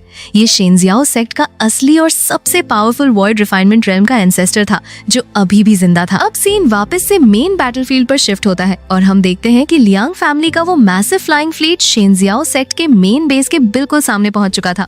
ये पूरा सेक्ट एक बहुत ही ऊंचे और मैसिव पहाड़ पर स्थित था, जो बादलों के बीच में था, और इस पूरे पहाड़ के चारों तरफ एक बहुत ही मैसिव, कॉम्प्लेक्स और टेरिफाइंग पर्पल लाइटनिंग का 9-tier ग्रैंड एरे लगा हुआ था। इस एरे की पावर और स्केल इतना ज्यादा हेवी और बड़ा था कि पूरे आसमान में लगातार खतरनाक और थिक पर्पल बिजलियां जोर जोर से गिर रही थीं और एक बहुत ही बड़ा स्विरलिंग वॉर्टेक्स बन गया था। लियांग तियानफैंग इस एपिक और गॉड लेवल एरे को बहुत ही ध्यान और थोड़ी घबराहट के साथ देखता है। उसके चेहरे पर टेंशन साफ नजर आ रही थी और वो कहता है कि इस एरे की एनर्जी फ्लक्चुएशन तो बिल्कुल लॉस की बाउंड्री को टच कर रही है। ये कोई आम डिफेंसिव बैरियर नहीं है। अगर हमारे यूनियांग रीजन के सभी टॉप कल्टिवेटर्स एक साथ मिलकर इस एरे पर लगातार 100 साल तक भी हमला करते रहें, तो भी वो इसका एक छोटा सा हिस्सा या एक लेयर भी नहीं तोड़ पाएंगे। ये एरे पूरी तरह से इंडेस्ट्रक्टिबल लग रहा है। पर हमारा एंसेस्टर अपनी शिप के आगे खड़ा हुआ बिल्कुल काम और रिलैक्स था। उसकी आंखों में एक स्लाइट सा पर्पल मैजिक ग्लो आता है और वो अपनी पावरफुल स्पिरिचुअल सेंस का यूज करके उस थिक एरे के अंदर डीपली स्कैन करता है। स्कैन करने के बाद उसके होठों पर एक बहुत ही ठंडी और मॉकिंग स्माइल आती है और वो कहता है कि अंदर सिर्फ एक हाफ डेड और मरने वाला इनिशियल स्टेज का वॉइड रिफाइनमेंट कल्टिवेटर छुपा बैठा है। तभी उस मैसिव पर्पल एरे के अंदर से लेई वुजी अपनी ग्लोइंग पर्पल ऑरा के साथ हवा में फ्लोट करते हुए ऊपर आता है। वो एंसेस्टर की तरफ पॉइंट करके बहुत ही ज्यादा एरोगेंस और ओवर कॉन्फिडेंस के साथ चिल्लाते हुए कहता है कि लियांग जियावेन, तुमने हमारी तियानले सिटी को तोड़ने के लिए जरूर कोई डार्क ट्रिक या इल्यूजन यूज किया होगा, पर तुम्हारी ये गॉड ट्रांसफॉर्मेशन कंप्लीट स्टेज की छोटी सी कल्टिवेशन इस लेजेंडरी 9-tier ग्रैंड एरे को बिल्कुल भी नहीं तोड़ सकती। तुम अपनी औकात भूल रहे हो। सेंट्रल हेवन डोमेन का फाउंडेशन और इनकी डीप रूट्स तुम्हारी इस छोटी सी लियांग फैमिली की सोच और समझ से कहीं ज्यादा बड़ी हैं। वो एक बहुत ही कमांडिंग टोन में डिमांड करता है कि अभी इसी वक्त अपने घुटनों पर बैठ जाओ और अपनी वो रेयर बॉडी रिफाइनमेंट टेक्निक चुपचाप मेरे हवाले कर दो। अगर तुम ऐसा करते हो तो मैं रहम खाकर तुम्हारी लियांग फैमिली के आधे लोगों को जिंदा छोड़ दूंगा, वरना आज तुम सब यहाँ इस एरे के आगे मरोगे। एंसेस्टर उसकी इन फालतू और लंबी चौड़ी बातों पर एक सेकंड के लिए भी ध्यान नहीं देता। वो अपने दोनों हाथ आगे करके अपने दिल में सोचता है कि जब से मेरी ये सुप्रीम होंगमेंग दाओ बोन रिशेप और अपग्रेड हुई है, मुझे अपनी इस नई फिजिकल बॉडी की एक्सट्रीम लिमिट्स को डीपली टेस्ट करने का कोई अच्छा मौका ही नहीं मिला। ये 9-tier गॉड लेवल एरे मेरी इस बॉडी के लिए एक बहुत ही बेहतरीन और परफेक्ट टेस्टिंग स्टोन साबित होगा। ये सोचकर एंसेस्टर बिना कुछ बोले हवा में एक तेजी से शूटिंग स्टार की तरह आगे बढ़ता है और सीधा उस मैसिव ग्लोइंग पर्पल एरे की तरफ चार्ज कर देता है। लेई वुजी उसे इस तरह से आगे आते देखकर जोर जोर से हंसता है और मॉकिंग टोन में कहता है कि तुम सच में बहुत बड़े बेवकूफ हो। इस ग्रैंड एरे में एक पावरफुल रिबाउंड लॉ सेट किया गया है। अगर तुम बिना किसी हाई लेवल मैजिकल ट्रेजर के इसे सिर्फ अपनी फिजिकल बॉडी से टच करने की कोशिश करोगे, तो ये एरे तुम्हें पूरी तरह से स्वैलो कर लेगा और तुम्हारी बॉडी पल भर में जलकर राख हो जाएगी। जैसे ही एंसेस्टर उस टेरिफाइंग एरे के बिल्कुल पास पहुंचता है, वो रुकता नहीं है, बल्कि अपने दोनों हाथों को आगे की तरफ करता है।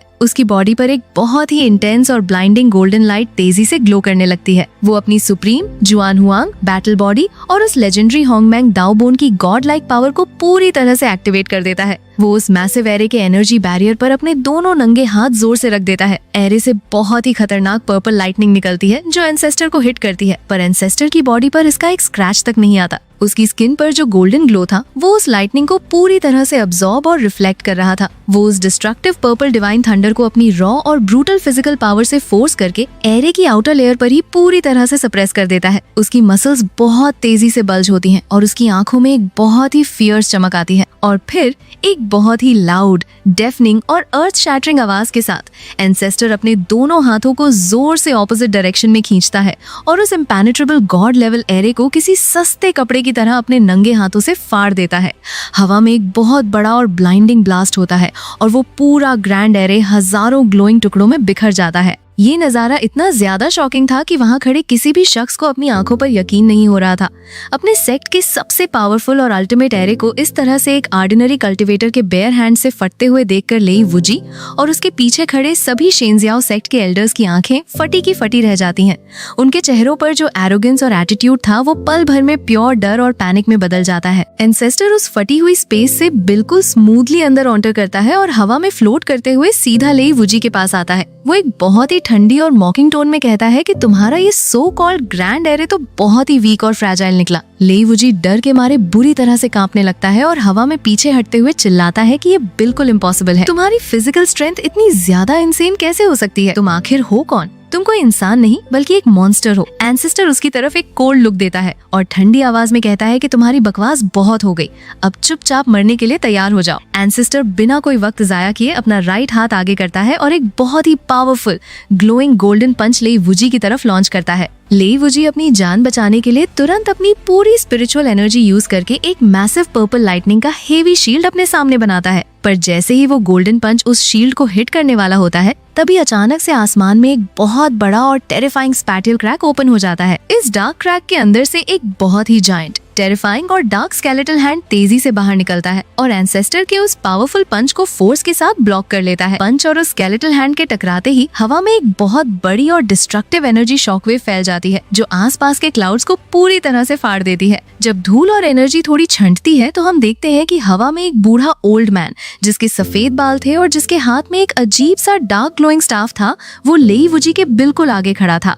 ये कोई और नहीं बल्कि वही शेंजियाओ सेक्ट का initial stage void refinement realm का हिडन एंसेस्टर था जिसने अभी अभी लेई वुजी की जान बचाई थी। जैसे ही वो बूढ़ा ओल्ड मैन हवा में अपीयर होता है, उसकी वॉइड रिफाइनमेंट रेल्म की ऑरा इतनी ज्यादा हेवी और सफोकेटिंग थी कि नीचे खड़ी पूरी लियांग फैमिली की आर्मी को सांस लेने में तकलीफ होने लगती है। लियांग तियानफेंग अपने डर को छुपाते हुए अपनी स्वॉर्ड को जोर से पकड़ लेता है। उसे समझ आ जाता है कि ये दुश्मन उनके लेवल से बहुत ज्यादा ऊपर है और अब सब कुछ सिर्फ उनके एंसेस्टर के हाथ में है। उस बूढ़े एंसेस्टर का वो हाथ बुरी तरह से कांप रहा था जिससे उसने एंसेस्टर का पंच ब्लॉक किया था और उसकी हथेली से लगातार खून निकल रहा था क्योंकि वो उस रॉ फिजिकल पावर के हेवी इम्पैक्ट को पूरी तरह से बर्दाश्त नहीं कर पाया था। वो हैरानी और थोड़े डर के साथ एंसेस्टर की तरफ देखते हुए कहता है कि ऐसी डोमिनेरिंग और इंडेस्ट्रक्टिबल फिजिकल बॉडी, मैं पिछले 8000 साल से इस दुनिया में जिंदा हूँ पर मैंने आज तक किसी भी कल्टीवेटर की ऐसी टेरिफाइंग बॉडी कल्टीवेशन नहीं देखी है। वो थोड़ी डिप्लोमेटिक टोन में लियांग एंसेस्टर से कहता है कि तुम्हारी पावर अच्छी है, इसलिए तुम अभी यहाँ से वापस चले जाओ। तुम जिस जियू मिंगे लिक्विड को लेने के लिए यहाँ तक आए हो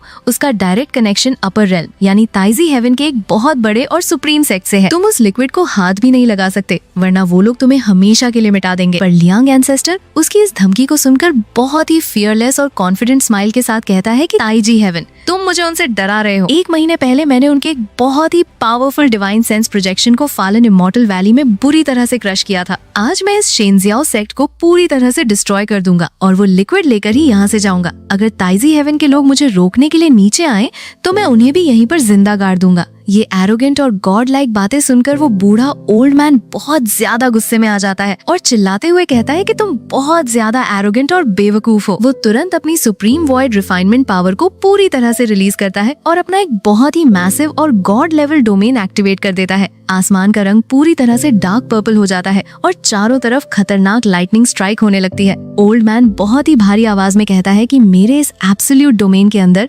जिंदगी और मौत सिर्फ और सिर्फ मेरे हाथ में है, किसी हेवन के हाथ में नहीं। वो अपने दोनों हाथों से एक कॉम्प्लेक्स हैंड सील बनाता है और आसमान से एक बहुत ही मैसिव, जायंट और destructive glowing purple lightning sword नीचे एंसेस्टर की तरफ तेजी से गिरती है। ये अटैक इतना ज्यादा पावरफुल था कि इसने आसपास के स्पेस को भी बुरी तरह से फाड़ दिया था, पर हमारा एंसेस्टर अपनी जगह पर बिल्कुल काम और शांत खड़ा था। वो उस जायंट स्वॉर्ड की तरफ देखते हुए बहुत ही कामली और मॉकिंग टोन में कहता है कि क्या तुम अपने इस वीक और पैथेटिक अटैक को लॉस कहते हो? वो अपनी राइट फिस्ट बनाता है और उस पर एक बहुत ही थिक गोल्डन लाइटनिंग ग्लो करने लगती है। वो बिना किसी हेजिटेशन के हवा में तेजी से उड़ता है और उस फॉलिंग जायंट पर्पल स्वॉर्ड पर अपनी पूरी रॉ ताकत के साथ एक बहुत ही सॉलिड और अर्थ शैटरिंग पंच मारता है। बूम! एक बहुत ही मैसिव और डेफनिंग ब्लास्ट होता है और वो God level giant sword ancestor के एक सिंगल पंच से कांच की तरह हजारों ग्लोइंग टुकड़ों में बिखर जाती है।